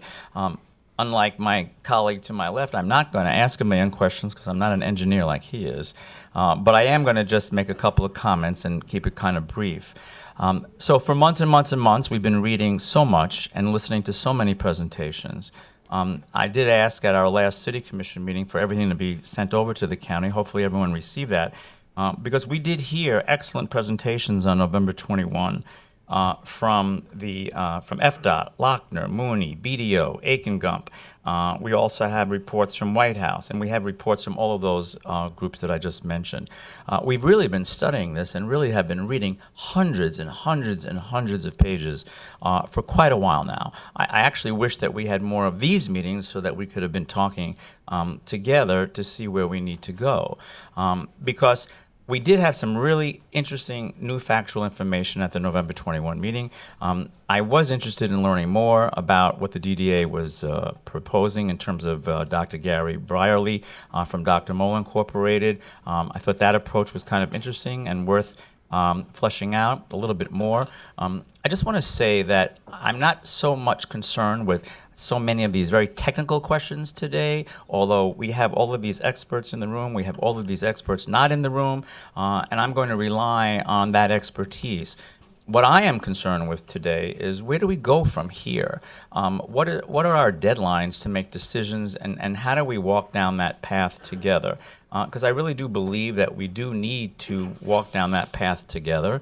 I'm not so sure that we'll be able to take advantage of funding that we need if the federal government sees that we're not unified in our approach. I would remind everybody that years ago, if you look at the history of the Kinney Tunnel in Fort Lauderdale, same kind of debate, same kind of angst, same kind of controversy, very split vote. I think it went actually to the residents for a vote, pretty much 50-50, but the tunnel did prevail. Not the wishes of the parent of the Sun Sentinel at that time, what a surprise, but the Miami Herald folks actually did want that tunnel. So that was an interesting debate years and years and years ago. People should study that. Aren't we all happy that we have that tunnel now under Las Olas Boulevard? So what I would say is this is a generational project that we're facing. This is not a decision to be made lightly. This is a decision that's going to have incredible ramifications for generations to come, way past any of us in this room. And we have to really make sure that we're doing the right thing. Cost is so important. But again, at our November 21 meeting, I did hear some interesting approaches to funding, and I felt encouraged. I want to hear more of that discussion because I am convinced in my discussions with folks in my district and also others in the city of Fort Lauderdale that the overwhelming majority really wants to see us make a tunnel happen and do what it takes to make a tunnel happen. We have to get this right. We have to get this right because, again, this is going to impact us for many, many years to come. We have to have the foresight, we have to have the vision, and we have to make sure that we're doing what's going to be important going forward. So those are my concerns, and I want to see us be able to work. I believe that FDOT did tell us that we're looking at maybe a timeline of a February crunch date, if I remember, at our November 21 meeting. Bill, I think you said that February was our drop dead deadline on that. So those are my concerns. After we leave today, where do we go from here? How do we walk down this path together? And how do we make this happen so that all of the governments that we're going to be looking to and others for funding on this project see us as a unified voice and not just disagreeing amongst ourselves, because I really think that's going to impact exactly how we fund this project. So again, Mayor Rich, congratulations on your new role. County administration and team, county commissioners, thank you for having us here today. Great. Commissioner Herbst, do you have any comments?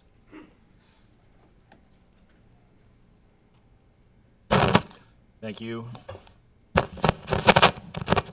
Thank you, mayors. Appreciate all the information today. Thank you, Dr. Sturman, too, for a lot of those questions. They were certainly things that I had on my mind as well.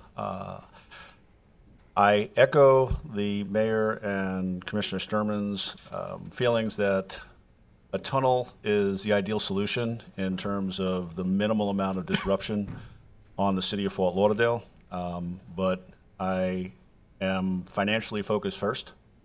I'm a CPA, so shouldn't come as any surprise to anybody that frugality is my watchword.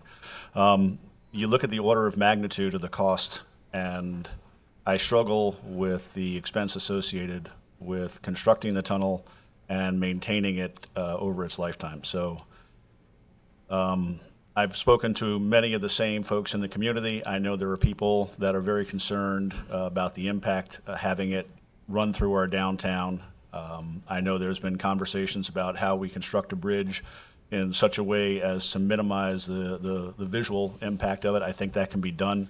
Before I moved to Fort Lauderdale, I lived in Jacksonville, which is a city with 7 bridges that cross the St. Johns River.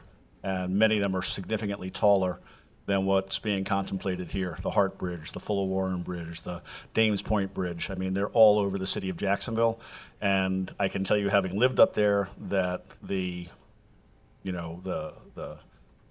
suggestions of doom and gloom associated with bridges never came to the fruition of what's being suggested. So I'm not opposed to a bridge. I think it works. I think it moves the traffic. The most important thing to me is that this gets done. And I'm concerned that if we hold out for the tunnel and we don't have an identified source of funding, that this project is going to fall by the wayside. I've been following the commuter rail since it was first proposed. I went to a planning session on this up in Lake Worth well over a decade ago. And I've said this several times, there have been a number of projects here in South Florida that have stalled because of opposition. The Southwest 10 connection from the Sawgrass to I-95. What you saw with down in Miami, where they're supposed to run a rail line from downtown Miami to South Beach that was going over the MacArthur Causeway has been killed for 30 plus years. I don't want to look back 10 years from now and say that Fort Lauderdale killed commuter rail line. I think this is very important, not just for Fort Lauderdale, not just for Broward County, but for the entire Tri-County area. We have 1,000 people a day moving to Florida. Many of them want to come down to our area because it's one of the most desirable places in the state to live. The ability to move people around and get them off 95 is going to be critical over the next 50 years to the continued growth of our area. I do not want to wind up in a situation where everybody is on 95 and we keep adding more lanes to 95 and more lanes to 95. I grew up in a city that has robust public transportation. It's the only way that you could have density and not be gridlock and nightmare. So while I understand the implications of this, again, I look at this as what is practicable, what can get done. And the most important thing to me is done is better than perfect. So I will be in favor of the bridge option. Thank you. Mayor, I just need to just say one thing, because this is the second time I've heard this, and I didn't say anything the first time at our city commission meeting. I think it's false equivalency to compare the New River to the St. John rivers in Jacksonville. That river in Jacksonville is 100 times wider than the New River, and their downtown goes on for miles and miles and miles. Ours is much more compact, and the impacts on a bridge to our downtown would be much more acute than what Jacksonville would be dealing with. So it's not a good equivalency because of the size discrepancy of the downtown and the width of the river. Okay, thank you. Vice Mayor? Thank you, Commissioner, for correcting me, but I really don't need that. My position is as stated. Okay. Vice Mayor? Good afternoon to our mayors that are seated here and everyone in the room. As far as my neighbors, my constituents who I've been having conversation with, the number one question that is brought to me and returned to me many times is who's going to pay for this? Where's the funding coming from? And with conversation we've had now and before regarding federal funding and timelines and things of that matter, I would say, because it has been said, we as a commissioner has not voted. We have not truly indicated where we overall stand regarding tunnel versus bridge. And with that question or the statement I want to make today is that I am standing with the option for a bridge because I believe it is more cost efficient, and also it will also provide opportunity to create economic opportunities, because this is a lot of money for a tunnel, and I believe that we could also look at those funds that could be allocated and used within District 3. So with the discussion going forward, I would like for us to talk about moving forward, because this has been going on for a time period, and the direction I would like to see is in the direction of a bridge. Thank you. Okay, thank you. Mayor, do you want any members of your commission to? Okay, absolutely. Sure.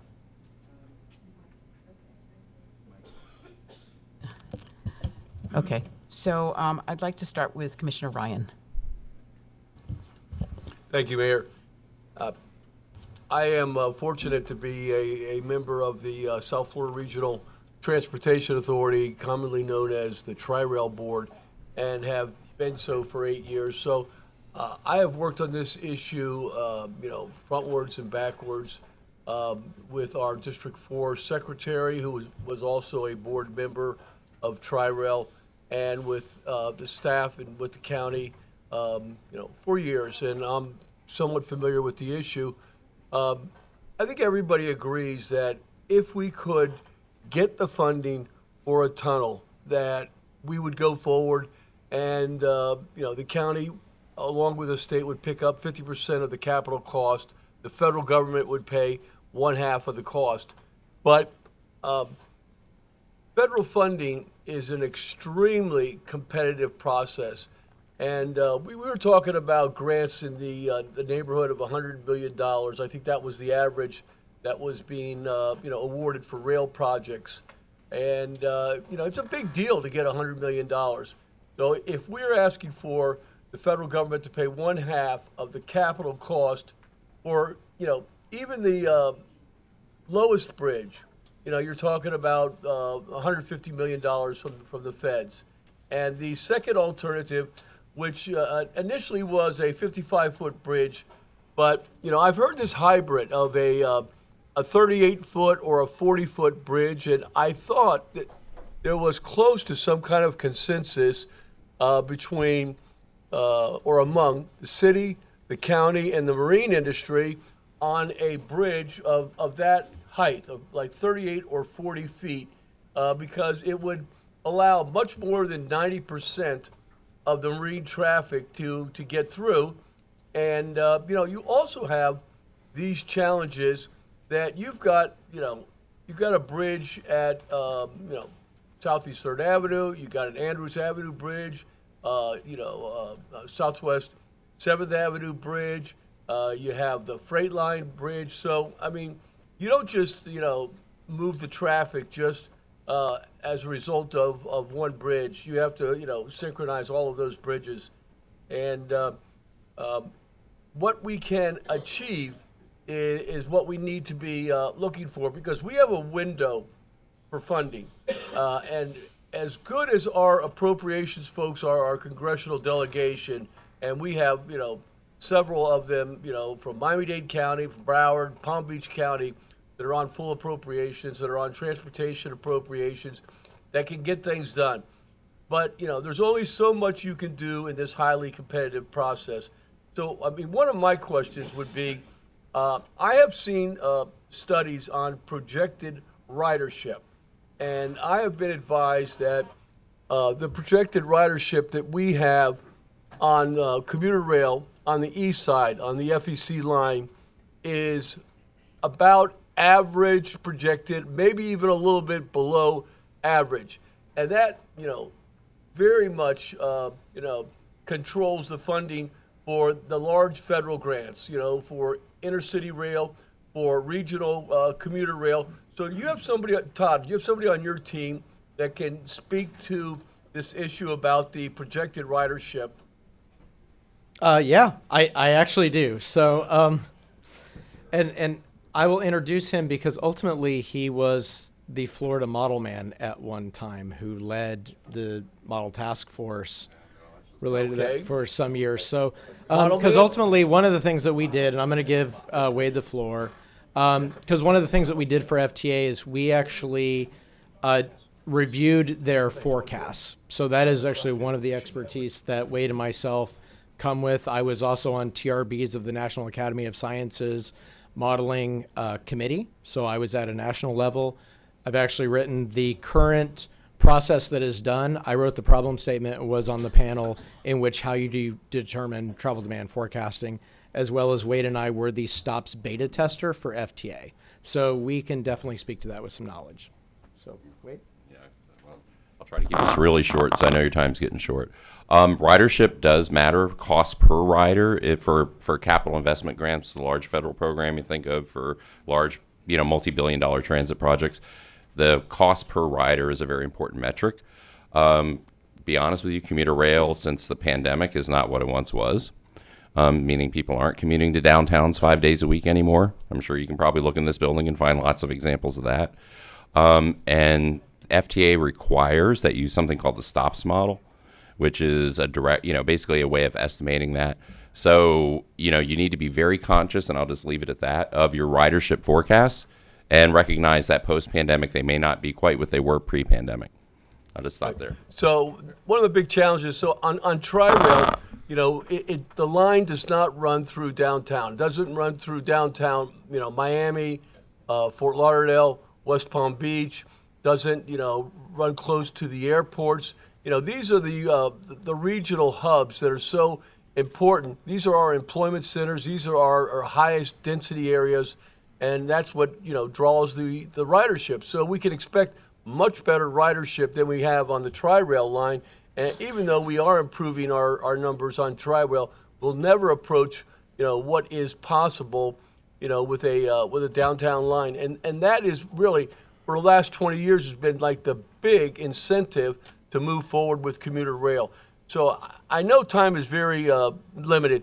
I'm going to defer. I know that our past mayor had some discussions with regard to a compromise bridge at 38 or 40 feet, and with the mayor's discretion, if we could have Commissioner Fisher perhaps speak to that issue.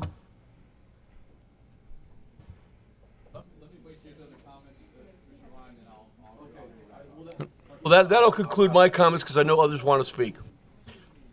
I just have a couple things that I want to go through. A lot of it's been covered, but I just want to add a couple things. So I went out and looked at the crosstown because everyone says everyone would prefer a tunnel no matter what, if all things. I'd still need to see a little bit more detail, all things being equal, even if the money genie came and dropped all the money. I'm not so positive what this would look like in this community digging a 3.5-mile tunnel after seeing some of the major tunnel problems throughout the country over the last decade or so, and what we would do down in South Florida with our resiliency, with our sea level rising, and what we see. But I understand that. All things being equal, if we could do it, that's something to talk about. But I'm not convinced there yet that even if all the funding was there, if this would be doable, just based on the geography. I went out with the mayor and looked at a tunnel. Obviously, this is not the Boring Company, but we went also to LA to look at the Crosstown Expressway Tunnel, which is commuter rail type for their subway. And it was a multi-decade project with, from what they were telling us, gazillions worth of problems once they started going underneath the ground, what they found under there. So we can all talk about it till you want to talk about disrupting a community, wait till they start digging under it with what they find with the right of way under there. But that's a story for another day. I've seen a lot of these different letters that have come in, and I'm glad that all of our municipal mayors are here up and down the corridor and throughout the county, and other elected officials, because I've spoken to them too. They want to see something go across this river. They want to see commuter rail come, and I'd like to see that as well. And this is the time that I think we're as close as we can to get there. And I remember I was on a panel with Greg Stewart a couple years ago when I was mayor, and he said, just keep this process moving. And now we have this southern area where we're doing it. We had a PD&E study the other night. I mean, we're really close to making this move and making this go forward. And there already is a bridge that crosses the New River. It's the bridge for the freight train. So we're not creating new major ground here. This is something that we can do and that we should do. So we're closer than the pipe dream that we were in the past. We're actually real close to north-south commuter rail, which isn't even the most important for me. I just think it's the logical first step. The most important for me is east-west that can bring things down, but there's no way to do an east-west until you have a north-south to put them on when they get here to increase that ridership. But my question is, I see all these different letters of support from all these people from the tunnel. Some of them are different taxing agencies. Are they pledging some of their dollars for some of the costs of this? With those, I haven't seen any of those, so I'll just ask, who bears the risk of any cost overruns in these type of projects? So let's say the money comes in, we're building it, tunnel, bridge, spaceship, whatever it is. If there's a cost overrun, who bears the risk of that? The local partner? The project sponsor. So who that would be Broward County? So we would have an interlocal agreement with the city of Fort Lauderdale to reimburse us for any of these overages? Commissioner Udine, may I remind you a couple things? Sure. the 1% sales tax is generated throughout the entire county. But this wasn't for 30 this project. Just once, let me finish. Right. 30% of that tax is generated from guess where? The city of Fort Lauderdale. Got it. So to some extent, there should be some consideration that going forward, that some of that money, like maybe Agreed. even 10% of that money should be spent towards Fort Lauderdale's needs. Okay, and so- that's what we're talking about. Okay, so anything over that, then Fort Lauderdale would come and backstop. I'm just using that as a rhetorical because I do think that there would be more investigation that would need to be done, but that's all left out. Who pays for the operating and maintenance expenses along the life of the project? That's part of the negotiation. So in our report, we did look using FRA's requirement to say what would be Brightline's commitment and then what would be the local commitment. But most likely that would be the project sponsor as well. But there would be a division in your negotiation with Brightline. Okay. So I heard today that there's going to be a vote tonight by the city of Fort Lauderdale for some kind of resolution on something. No, there's nothing scheduled. No, that was just a suggestion, but nothing's been scheduled. Oh, Nothing's been scheduled. okay, so there's... Because we still anticipate, we've hired additional consultants who are going to report back to us. Okay. And those and which they have been texting Okay, me. that's fine. If there's no vote, there's they've no been vote. texting me through this meeting saying that certain number of these figures are considerably different than what they're coming up with. Okay. So we don't really have all of our information. So we're not going to. There's no way we're going to entertain it. Understood. Yeah. I just heard that there was That is something not tonight. necessarily correct. Okay. So if we have to delay this, what's the costs and what's the penalties what's the risk that we have as we delay? Does a project get blown out of the water? No, but obviously everybody's aware of the inflationary effects that are happening.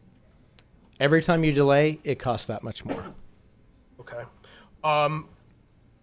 So if there's a vote in Fort Lauderdale at some point, whenever it may be, either tonight or 6 months from now, if once Fort Lauderdale makes a vote with a majority of the vote, is that then the position of the city of Fort Lauderdale, or then are we going to still be back here? Does the goalpost ever stand in the same spot? Well, Commissioner, so far the city of Fort Lauderdale has voted to support the tunnel alternative. Okay. That's what we are of record. Okay, and the city commission, this commission with the existing members, have agreed to pay for consultants that are currently undertaking an analysis to give us additional information about both the bridge and tunnel alternatives. So it would be completely premature to take a vote tonight when we've already engaged consultants to come back to us with additional information. Furthermore, the city received a $1 million grant, which you're probably aware of, which we received from the U.S. Department of Transportation to help facilitate our grant applying for tunnel funding, which the window opens, I believe, it's in February, and that's the target date. It's not the drop dead date, it's the opening date, in which we can apply for funding from the federal government with regard to the river crossing. So that's kind of the timeline, and that's why I was surprised that the commissioner suggested we're going to vote on something tonight when we've already agreed to engage these particular consultants. All right.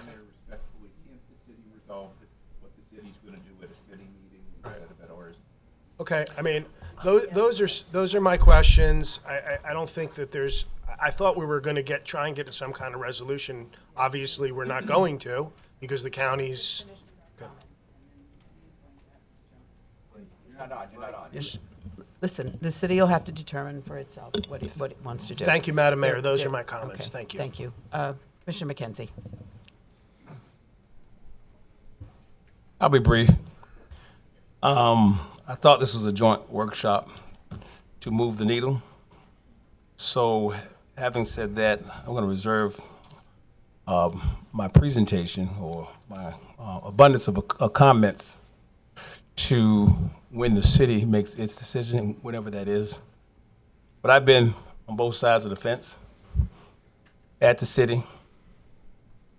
I've seen the city. I was a part of the city stopping a rail system. I was a part of where this started with the city, along with the county, and how we get here. I sat on the MPO board, and I expressed my concerns and my position time and time again for a bridge. Just before exiting the city of Fort Lauderdale, I did say I would entertain the alternative of a tunnel, and that was going to be based on cost. And I haven't seen anything yet since the inception of this idea to cross the tunnel, across the river, where that cost is reasonable, sufficient to move forward with the tunnel. So I will still reclaim my position that a bridge is the best alternative here. And even going a step further at the county, I restated again, and I was talking to Bill Parcells the other day, and we had a conversation, and no, not Phil Parcells, the next best, which is the marine industry, who we've considered a lot of these alternatives around what can happen on that new river, and he asked that I would at least with the bridge consider 40 feet, and I think 40 feet consideration was probably over illustrated in the alternatives up there. So I think moving forward, I think we should consider 40 feet or more to accommodate that traffic. And I think what my colleague expressed, and when you try to navigate these bridges and getting traffic back and forth, you got the 11th Avenue Swing Bridge that you didn't include in there. You got 7th Avenue Bridge. You have the Andrews Avenue Bridge. You got the 3rd Avenue Bridge, and bridges are there. Unless we fix all these bridges, we're still going to be having an issue with moving the marine industry up and down the waterways. But this will be a start. This will be a start. And the most offensive thing I've heard since the inception of this alternative is that bridges separate neighborhoods. Bridges don't separate neighborhoods. Bridges are actually connectors. Bridges don't separate neighborhoods. People do. Economics do. Not bridges. So I wish we would take that statement out of the conversation as we move forward. I would love to entertain all facts that are put on the table, but that is a false statement. I've seen in other places, and Todd and those have illustrated that there's other cities with bridges that have great parks and great connectors and great activities going on underneath these bridges. So that statement is so offensive. And people pull me over time and time again who have decided to shift from a bridge to a tunnel to say that this is why they want to do this. That's offensive, because I sat at the city and I've seen people from the east side take and take and take from the west side. But to come to me and say a bridge will separate communities, no, people do and economics do. Let's move forward with a bridge when the city of Fort Lauderdale take official vote. Then we'll come back and do a real joint workshop, Mayor, and I'm not taking away from your leadership. Otherwise, we're wasting a lot of time. Thank you. Commissioner Rogers. Thank you, Madam Mayor, and to everyone here. Like the presentation, but I'm going to start where my colleagues stopped because I had to take a walk outside the room to get further clarification as to when you're talking about what divides the community. I wasn't sure what we were trying to say here. And I've lived on the west side of the railroad tracks since I've been in Florida. And yes, it is indeed offensive when we hear about divides. What are we thinking? And as was stated, people create divides, not railroad tracks or tunnels. I have one question as it relates to sea level rise. I did not hear that mentioned in any of the comments made to convince me as to which one would be impacted more. Would it be the tunnel or the tracks? Which one would be impacted more? To our marine industry, yes, Mr. Mayor, I understand when you fight for your city and your district, you know what impacts your area most, what's the major economy, the job creators, all of those things come into the decision that we will make. But there comes a time when we have to look at what is best for the region, what is best for the tri-county area as our people live and work in different spaces and places. So I look to that when I'm going to be making my decision. So marine industry, we understand, and if it takes a bridge that goes a little bit higher, I can understand that also, because bottom line here is moving traffic, right? We're trying to get people moving and not gridlock on our roadways already overused. So that is where I stand on this discussion. Learn a lot more, and I think we need to make a decision, county, separate from the city of Fort Lauderdale. And I will I would speak to like that to in a minute. hear that. Doesn't have to happen here. We don't have No. to take account here, but it's time for us to put it on the agenda for us to move, to do whatever it is, meaning moving forward either way. Let's do that. So thank you, Madam Mayor and colleagues. Thank you. And Commissioner. thank you, Fort Lauderdale, for being here. Most of you have met for the first time. It's good to meet you. Thank you. Senator Geller. Thank you, Madam Mayor. First, I have been agreeing with the position that all things being equal, I prefer the tunnel, but as is frequently the case when my colleague Commissioner Udine speaks, I haven't really taken into account the actual construction of the tunnel, which certainly could be problematic. Having said that, I have a question for administration, either Mr. Kelleher or Ms. Zapiro. It is my recollection that we actually did vote, we, the county commission, for a 40-foot or so bridge at a prior meeting. Do I recall correctly? There was no official vote. It was during a workshop. But was that not the consensus? It appeared to be the consensus. That is correct, every one of the Right. 9. And we were told at the time that that would deal with, I believe, 95% of the traffic, and that had been vetted with MIASF. Is that correct? That there had been conversations, and our understanding was that the marine industries, and they're here to confirm clearly, but that a 40-foot bridge would be feasible and acceptable to them. Thank you. Can you ask Mr. Purcell to come to the Their letter podium? actually said that. I thought they refuted that at our meeting. Yeah, he They're in your packet today. But he's here. Why don't we just ask him to speak? Because I'm not asking him to speak right now. Senator so- Geller, yes. the letter that is included in your packet is from the marine industries, and Okay. it is. What is the date on that letter? It's today, I think yesterday's or today. It was actually as a follow-up to a meeting that was held on October 16th of this year. And there was, it's in the backup that we Okay. provided you I today. just wanted to confirm what I've been heard, and And Mayor it Trentalis said the can ask takeaway is a what- 40, okay, to yeah. quote the letter, the takeaway is a 40-foot bridge's feasibility and engineering to cross a new river and land at the existing Brightline station. Sorry, that was a question. Sorry, hold on, let me find the right. That was a question. Hold on, let me find the right spot, because I was just pulling it up. It was concluded that an ideal bridge height would be 40 foot and necessitate no more than several openings per day. It's in the Okay. second to last paragraph of the first. Thank you. Do me a favor, I hate to interrupt. I mean, you keep saying 40 feet. It's going to be 45 to 50. Please, somebody check with Brightline to confirm. I think 40 feet is not Okay, on the table with Brightline, so it's going to be like 45 to 50. Excuse me, but this is not the topic for today. We're going to Right, finish up okay. here and get everyone So- to speak so that we can eventually Thank you. conclude the meeting. Senator Geller. Question.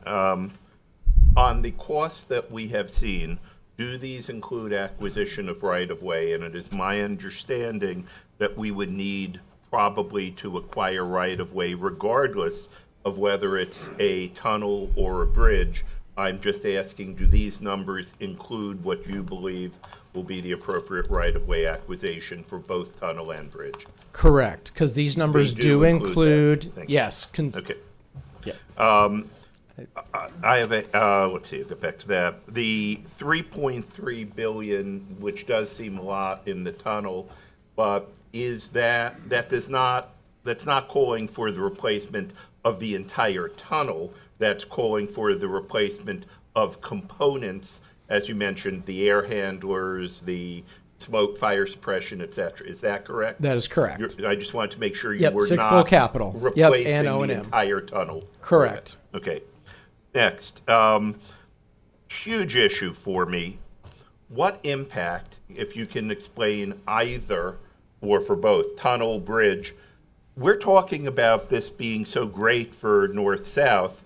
I am concerned about every time that I drive, not every time, but I live out west, and most times I drive in, I get stopped by trains or bridges.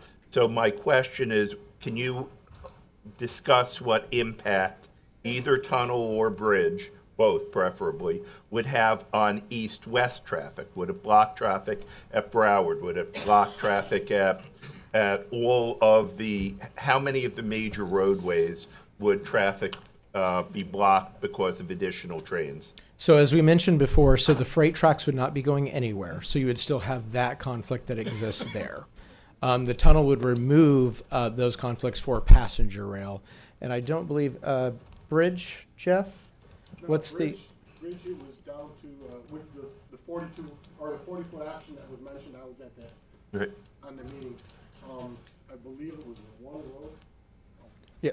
Oh, I thought I projected well enough without a No, microphone. not when you're being taped. Webcast, so. Oh, okay, I'm sorry. The 40-foot option would only close one street, I believe, but don't hold me to it. I think it's 7th or 9th or something down south, because I saw the new alignment. But when I'm talking about in terms of east-west, will a bridge or a tunnel, would one result in 15 additional having to stop traffic per day, while the other would be none? I'm just trying to figure out. No, it's like, that's why I was saying, just only like, and then don't hold me to which, it's either 7th or 9th or one of those streets was the only one that it would prevent. Everything else, the bridge is going to be up, so it's actually going to it's going to have less blockage of traffic going east-west, because then the only traffic, like Broward, will only be impacted by freight. Broward will no longer, and Broward is, Good. I mean, I know, That's- it stopped there all the time right and now. the 40-foot bridge proposed. Which is why I keep wanting to move the government center to Plantation. Correct, and the Right, 40-foot okay. proposed will Right. also Next. allow for 23-foot vertical clearance at Broward in case somebody wants to put in some type of east-west streetcar or whatnot. Gotcha. So there'll be plenty of vertical clearance for east-west. Thank you. How do you stop a tunnel from filling with water when it rains? Oh, that's a Nick question. Yep, Nick? I'm sure there's a Oh yeah, no, answer. that's I just want to know that there is yeah, one. that's a great answer. But most of the time, be honest with you, the tunnel design, this groundwater taken out is from the firefighting. Okay, so actually the drainage system, you have a so-called trench drain before the tunnel in the portal. So all the water try to get into the tunnel, intercept at the portal. So the answer, I don't need details, the Yeah. answer is you can design it so that even Absolutely. in our hurricane monsoon rain, it won't fill with water, correct? Correct, and Okay. you'll be designing for. That was, all right, next. I'm very close to the end here now. My questions are, well, one last question before I get to my ultimate one. Kevin, on page 5 here, 4 of 10, I'm sorry, it says FEC says no, FEC says no, FEC says no, FEC says probably no. And 4 of 10 in the final report. And so my question is, Todd or County, I believe that you said that basically it could grow wings or something and fly away, but that there are sidings or wings or, can you explain to me how we get around no, no, no, no? Yeah, so to get around the no, essentially, and that's an important concept. FEC, as reported, said we do not want to be impacted in any way. Our operation is too important. When we looked at all 4 of the alternatives, there was no option to not impact it. But Quandel, our consultant that managed the bridges, came up with an idea to say, hey, we think that we could do one-way rail lines next to each other to not disrupt the FEC line. And so they're actually working on that now. It's a project that's sponsored by the Broward MPO. We've actually already developed the profile and the plan related to that, and we're finding that we can actually make that work And without you're telling me impacting. that, and you're telling me that the FEC would be probably okay with that once you show it's engineeringly, it's possible? It's possible. I mean, you never know what they're going to say. Again, as a sovereign, it's up to them. They own the right of way. And go up. And is that within the same budget that we're talking about now? Yes, we did ask if they would accept flanking bridges to eliminate the impact to their operations, and they said yes, they would consider it. I mean, until you put a plan in front of somebody's face, the best you can get is they'll consider it. So, because originally all I saw was no, no, no, no, which means that we're wasting our time here. But you're saying that there is an alternative that might work. Okay, my last question / comment then is, I don't want us to miss the window. What I am concerned about, somebody, and I apologize, I've heard 82 experts talk about what the maximum grants are that are we're likely to get from federal government. Whoever said that, was that you? Okay, yeah, I was giving you some statistics about the programs. Okay. Yes. My question is on the cheapest of it. I'm assuming that a 40-foot bridge is likely going to cost in the 550 million, 500 million, Yeah. something like Roughly. that, based Yeah. on those numbers. If we need 50% federal, that's 250, which is probably already more than you're talking. If the bridge is anywhere close to that number, and I am infuriated that this long afterwards we still can't agree on numbers, but it is what it is. I'm unhappy that there are still conflicting numbers. I would prefer to have everybody in agreement on numbers. But since we don't, I'm going to have to go with something close to this. It sounds to me like we're pushing our luck at trying to get 250 million. If we go in asking, even if it's only half that, 3 billion, even if it's only $1.5 billion, that's 750 million, we'd be asking Congress for 375. I mean, it sounds to me like, based on what you're saying, and I came in not knowing these numbers, that you believe our chance of getting federal funding for the 3 billion or the 50% or 2 billion or whatever that number is vanishingly slim, while we have a substantially better chance of getting funded at a 40-foot bridge. Can you comment on that? And I am not going to respond. I am done. But I want to hear your comment before we're finished. All right, excellent. And I think the best place to start, because the thing that I want to mention to both mayors and the commissioners, these are your numbers. This was actually a collaborative effort. These are the city of Fort Lauderdale's numbers as much as they are Broward County's numbers. This was a joint study. These numbers stand as part of your lexicon as well. And they are in range with what we were seeing with FDOT and even the Lochner report that we were so graciously given by Fort Lauderdale staff that simply said, looking at the numbers, we see them to be somewhat low. They would recommend a 10 to 15, but we actually developed cost estimates based off of industry standard, class 4 standards. And these are your numbers. They're one number that you have. You have multiple numbers available to you. Now, as it relates to paying for it, and I'll bring Lola up as part of this as well. The question was Yes. on getting federal funds. Yes. And so what I like to focus in, again, is on the facts. So what we know is the mega projects, last year there were 9 of them that were selected, there were 16 highly ranked of 200 plus applications. 126 of them was considered ineligible. Of the 16 recommended highly eligible or highly recommended, only 9 of them received funding. The highest was Amtrak at $292.2 million. The lowest was $30 million. The average award was $130 million for those 9 projects. For RISE that just came out, RISE the cap is $25 million. For infra, I believe it was the highest award was about $180 million. So those are just facts. That's information for you to consider because ultimately this is to inform your decision making. So again, even if you totaled all of those up and got all of them, you're looking at about $500,000 on very competitive grants, not to talk about the eligibility issues. And go ahead, Wade, please. This is Wade White again. I just want to highlight that this by itself is not a project. Okay, when you talk about applying for a federal grant, a bridge to nowhere is not a project. This project is going to go from whatever the terminus of the BCR South is, the medical center, I know, but all the way to the northern terminus wherever it comes out of the study. That is a project. Asking for one piece of a project that doesn't have independent utility, your probability went way down, and I'll just say that. Okay, thank you, Senator I'd Geller. like to actually finish this up, though, because we do have our funding expert. Oh, Lowell said no. Okay. Go well, ahead, let Mayor, me, I'm let sorry. me just have Commissioner Fisher close this out before I make my close.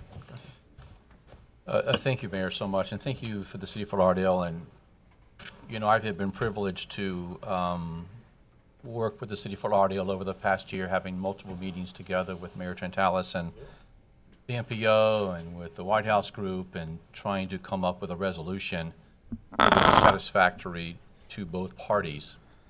I do have to ask a couple of questions because I want to put on the record, because I'm a little bit confused. I want to make sure on the White House group that this is occurring.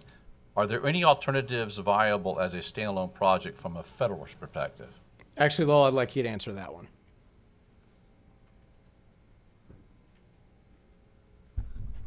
As Wade indicated, you have to have a project that has independent utility. So the question is, what is this project? Okay, is it just a bridge? Is it just a tunnel? What is it connecting to from a transportation perspective? So to apply for federal grants, that's going to be one of their questions. What is the purpose and need of the project? Okay, so if you can't answer that question, you don't get past start. So that's really where you're going to start at. And when you go through this, if you match it up with extension of commuter rail, then you do have a project, and you can consider that 50% funding option from that perspective. Okay. At these numbers, you're looking, remember, you have a overall transit program in your county. Miami-Dade has a big program right next to you. These are highly competitive. So you're going to have to make policy decisions about where you're going to spend the money, and consider yourself having to come up with anywhere from 25 to 50% of that funding. Okay. To our county attorney, just on a legal perspective, who specifically has a legal authority to construct any project in the FEC right-of-way? Commissioner, it's the FEC right-of-way is controlled by FECR with access rights to Brightline. So negotiations would have to occur with both of those entities. And that's what I thought, okay. And also the legal authority to operate and maintain, because we talked about O&M, a new commuter rail service in Broward County. Who has that legal authority? Well, again, it would have to come down to negotiations with Brightline and FECR. Okay. Mr. Stewart, are you here still? Greg Stewart from MPO? Because I think it was brought up, and Mayor Trentalis mentioned about the current grant that they actually had submitted. I think that was independently. That was not with MPO and with the county, correct? No, neither entity actually signed other than the city of Fort Lauderdale, although we were mentioned throughout the whole document. So I know Fort Lauderdale obviously has expressed their interest and intention to perform additional studies and submit an application in February for the mega grant to the U.S. Department of Transportation to secure the capital funding to construct a tunnel. And Mayor Trentalis has been working desperately with U.S. Department of Transportation. But can Fort Lauderdale do such? Can they apply for that grant if the commuter rail project sponsor is actually Broward County? And that's kind of been the miscommunication here. I want to make sure who's in charge of what, or who can do and what can't do. And for the record, Greg Stewart, Broward Metropolitan Planning Organization. The answer to that question is quite simple. No. The city of Fort Lauderdale can apply for something for itself. The county can apply for something itself. However, if they were going to, and this is where I've gotten very confused by the grant that was applied for by the city, that actually referenced back both the MPO and the county. So therefore, that grant itself, I'm not exactly sure how the city would be able to administer anything for a Broward County project. Okay, again, I want everything to be clear on who can do what and how we do it together if need be. And do you believe it's realistic for either Fort Lauderdale or Broward County to request grant funding to build a tunnel early next year? Is that realistic? All right, so that's a quick and easy answer. No, it is completely unrealistic. Okay.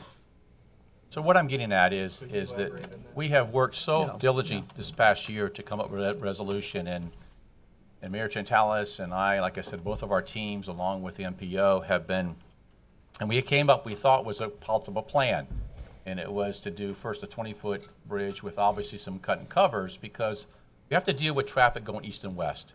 It's most importantly to get Broward Boulevard, Davie, Sunrise moving so they're not constantly having to stop for a train, which I thought was a great compromise, and we agreed to that, but understanding when we went to the Marine Industries Association, there was issue with a 20-foot, that it was not accommodated, although we had heard that it was 90% be accommodated, et cetera. But they come up and they said, listen, we need a 40-foot, minimum of 40-foot. And so we came back to that. So I'm looking at Phil. Phil, does your letter still stand? And can you still stand up and let me know, are you okay with a 40-foot plus bridge? No. He's got to come up. Come up to the podium, No, no. because I want to, and Mayor Chantalis wanted this earlier, I want to make sure too, that all the stakeholders here are involved, and the Marine Industries is very, very much involved in this. Because I had personal I wanted to hide conversations your legs. with See, Phil. this shows you how collaborative we are. So Phil, you and I have had conversation after conversation, and most recently, the 40-foot was acceptable to the By all Marine means. Industry. Yeah, what happened at the city commission meeting, there was a gentleman that got up that spoke on behalf of what his interpretation of was a conversation he had with someone with our industry. That, a 40-foot bridge, look, there's the 55-foot bridges, which are I-95 and Tri-Rail. That accommodates our industry. We know that, they're fixed. A 40-foot bridge will accommodate the majority of our industry. So there won't be more than several openings a day. So several could be 3 to 7 if you look at what several means. And that's about it. And that's for boats that exceed the standard, which that standard is a 34.5 feet air draft. So that accommodates a 40, a little bit bigger actually. So it's not like, hey, let's go down to 34.5 feet. Let's do a little bit more so it gets that 125, 130. The 50-meter boats, they're going to have to open. But keep in mind, there's 4 vehicular bridges and 2 railroad bridges as it is on the New River. The vehicular bridges open 30 times a day. We'll reduce that drastically. Okay. And I don't mean half, I mean drastically, only to several openings a day. All right. Because again, the 40-foot bridge will work. So thank you for putting that on record, because pleasure. everybody has a communication stat. So thank Yeah, you, Phil. everybody gets an opinion, and again, there's a lot of numbers that everyone throws around this room. I've heard no different than this study. You know, this All right. study showed that a small bridge accommodates 90% of our industry. It didn't come from anyone in our industry. It came from, and again, we've had a monitor on that bridge for the last 7, 8 years. We've 24/7 got a video. We know every size that goes through there. We know how much it opens. We know when the train's broke. We know everything. So, and we've worked very closely with the train to find a solution. We've always been at the table, so we're not at the menu. Appreciate you. Thank My you. pleasure. Thank you so much. All right. And I also. That's Coach Parcells. We're going to call him Coach for now on, just to keep it. Yeah, I think I'm okay with you, Mr. Stewart. And also, you know, there's so many stakeholders involved here, and people mention, hey, I'm for this, I'm for that. And I know the Alliance, Mr. Swindell is here. Last time we spoke, the Alliance has not taken a position on this matter, correct? Can you come up to the podium and just let that be a record? Because, again, I'm not trying to be cross-examining, but I just want to make sure that the facts. the facts are presented.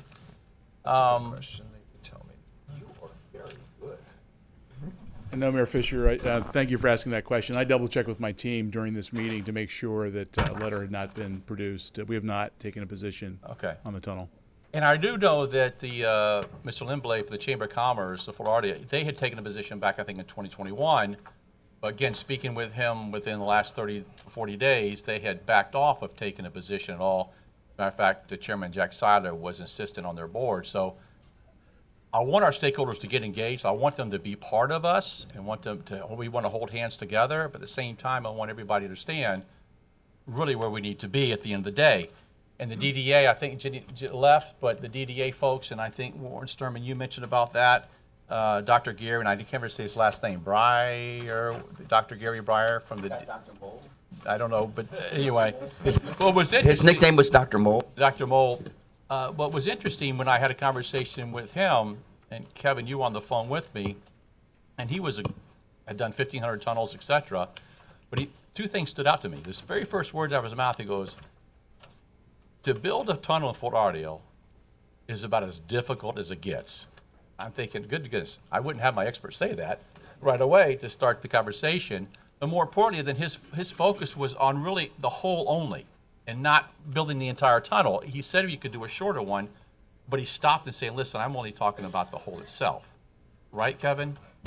Yeah, he said both those things, but he also added one other thing, that he would not recommend a single bore hole because it would collapse upon itself because of the ground conditions. Correct.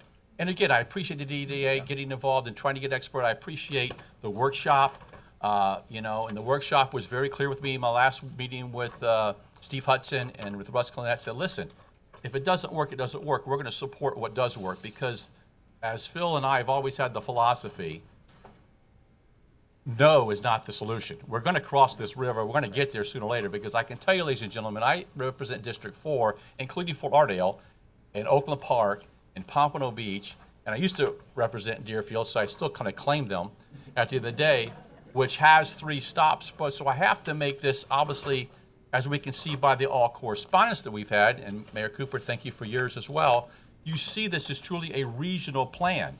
It's not a specific plan for a specific area. And those letters were very helpful to me at the end of the day, so thank you for all those agencies that jumped out, and obviously Miami-Dade and Palm Beach. I never want to hold Palm Beach County hostage.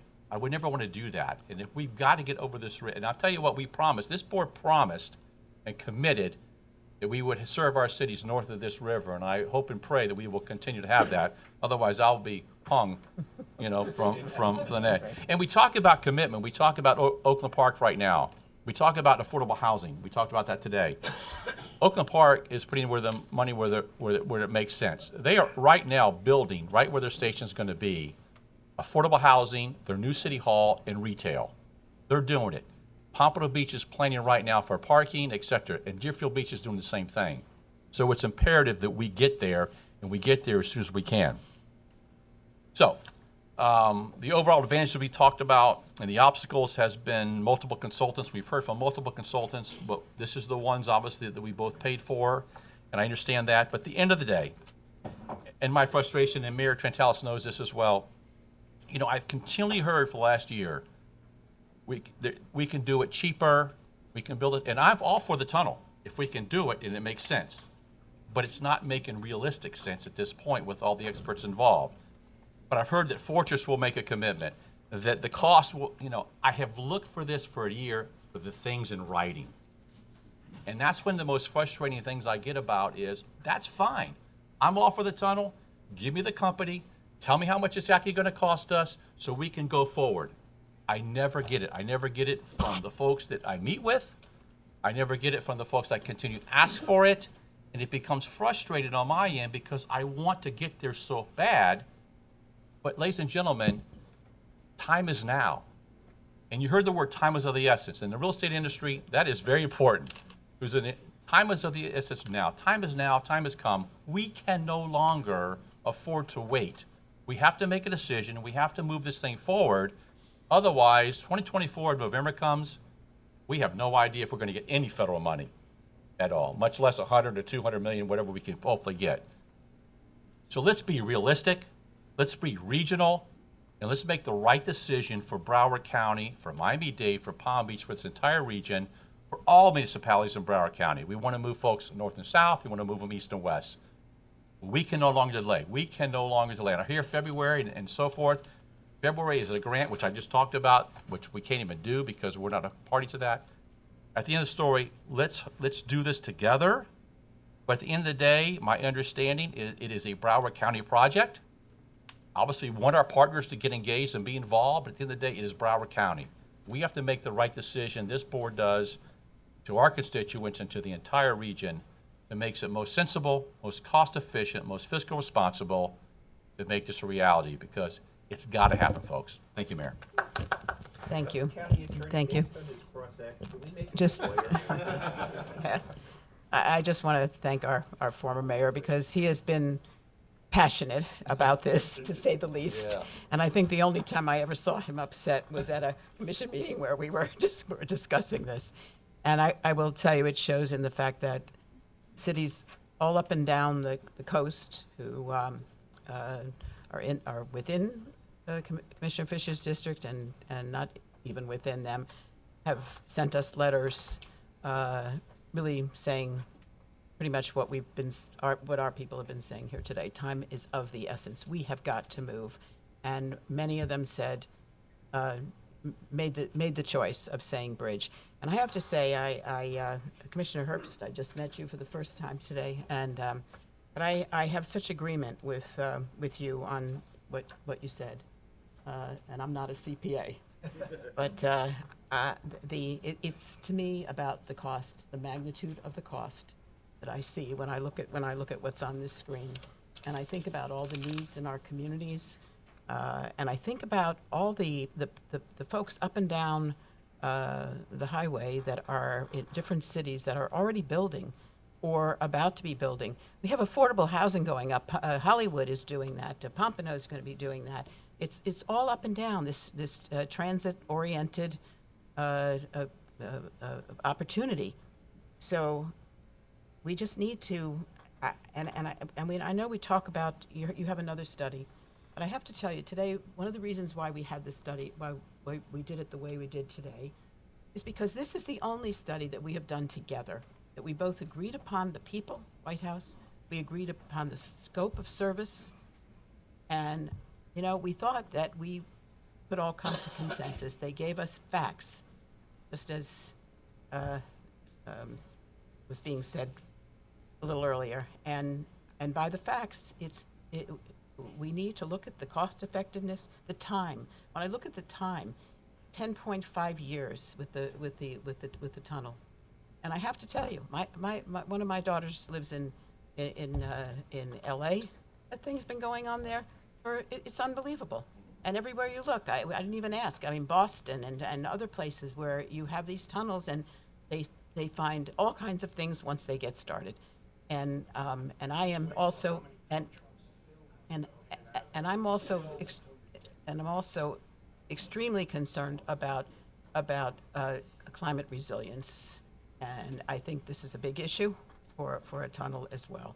So between the cost effectiveness, the time, the fact that we have joined together, and we have an incredible in-depth study in front of us that really gives us the information we need to move forward.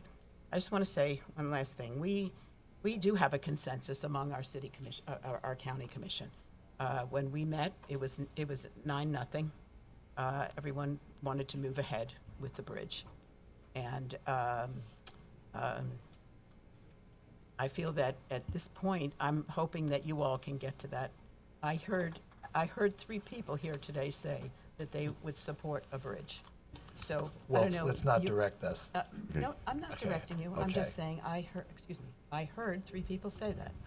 Okay. For the So record, it's now up to you. We know where we are, and you have to determine, what you're going to do with this. But we need to move ahead. It is our project, and we need to move ahead with this. We can't hold it up any longer. Madam Mayor. Wait. Let me respond. First of all, I know we're concluding today's workshop, and I appreciate everyone participating here today. And I appreciate everyone's patience in the back room, because I know it's been a little tiresome to hear all the different conversations and things that have been said. But I don't want anyone to leave this room thinking that the city of Fort Lauderdale does not want to participate in commuter rail service. The city of Fort Lauderdale has repeatedly expressed its opinion that commuter rail is important. But at the same time, we have to consider what the impact is on how it gets through the city of Fort Lauderdale. I mean, all these other cities you mentioned, Oakland Park, Deerfield, and all building projects, that's great for them. But if it's going to negatively impact our city, then we have to consider how can we best navigate this project through the city of Fort Lauderdale so that it does not negatively impact our economic development, our flourishing downtown, all of the things that we're trying to create in an urban environment that we've spent decades trying to pull together, and we're now finally seeing the success of those efforts. For those who are concerned about funding, it was announced today that Brightline just received a $3 billion grant from the federal government for their project out in California. So projects of that magnitude are being funded. We're not talking about 50 million or 100 million. We're talking about billions. So it is within it is contemplated by the U.S. Department of Transportation that these size projects can be funded at those levels. Also, I appreciate the work that the White House group has done, but keep in mind, even Todd had indicated that they weren't asked to come up with design plans for the best alternative. They were given 4 alternatives, and they were asked to determine the feasibility of those 4 alternatives. Keep in mind that when FDOT first proposed these 4 alternatives, the cost for the tunnel was 3.8 to 4.2 billion. And then somehow, when they sharpened their pencil, they realized that they could come up with a figure that was half that. In fact, in their community outreach, their public outreach meetings in which I attended, they were down to 1.8 billion to 2.2 billion. So these numbers have a way of just of fluctuating in so many different ways, and so for that reason, because the scope of employment scope of engagement that we had together asked the MPO to come up with, we felt that we, the city of Fort Lauderdale, needed to really ask consultants who have built tunnels to come to us and say, look, what would you do under these circumstances? Could it be accomplished under these circumstances to be able to create a pathway over the New River or under the New River, and bring us cost estimates, timelines, operation and maintenance, and all of that. The city of Fort Lauderdale, in its last meeting, voted to engage consultants, BDO and others, who are not here today to present, because that wasn't the purpose of today's meeting, but who have been engaged by the city of Fort Lauderdale to come back to us, who will now come back to us, and I'll be very happy to present those figures to you as you consider going forward. But the point is that putting a bridge through the middle of the city of Fort Lauderdale, expecting people to live under a bridge, recreate under a bridge, I thought we're past that in this day and age. Cities took down bridges. If you look at old pictures of Manhattan, when they had elevated rail systems going down 2nd Avenue and 5th Avenue, those have all been eliminated for good reason, because not only are they blighted, but they also bring a neighborhood down. So the point is that we have to talk not just about capital costs, but social costs and environmental impact. And to me, you can't put a dollar figure on some of those things. You can't put a dollar figure on social costs. You can't put a dollar figure on economic development impact, when in fact economic development is already happening. So as we leave today, I know that we're going to have differences of opinion. I thought we had come to a nice agreement with the 25-foot bridge, Lamar.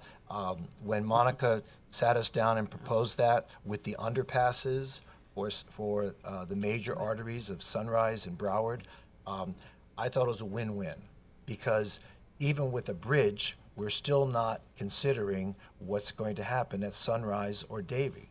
Because if you talk about adding 60 to 80 more trains at Sunrise Boulevard, I'm sorry, Senator Geller, but you're going to have to suffer through the bridge, those guard gates coming down at those intersections, because we have not, even a bridge makes no accommodation for those vehicular pathways.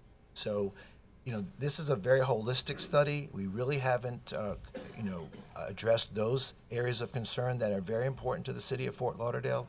So, going forward, I'm hoping we can continue this discussion. I know there are certain deadlines, but something tells me that if we really put our heads together and work in good faith together, we're going to be able to come up with a solution that's going to be able to be satisfactory for the community.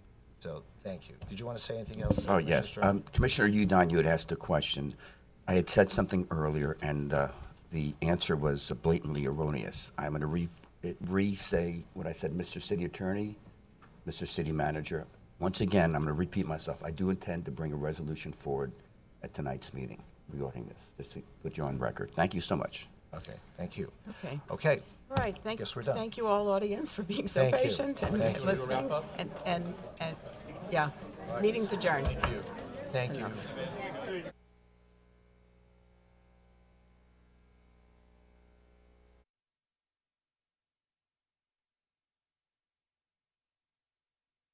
Enough.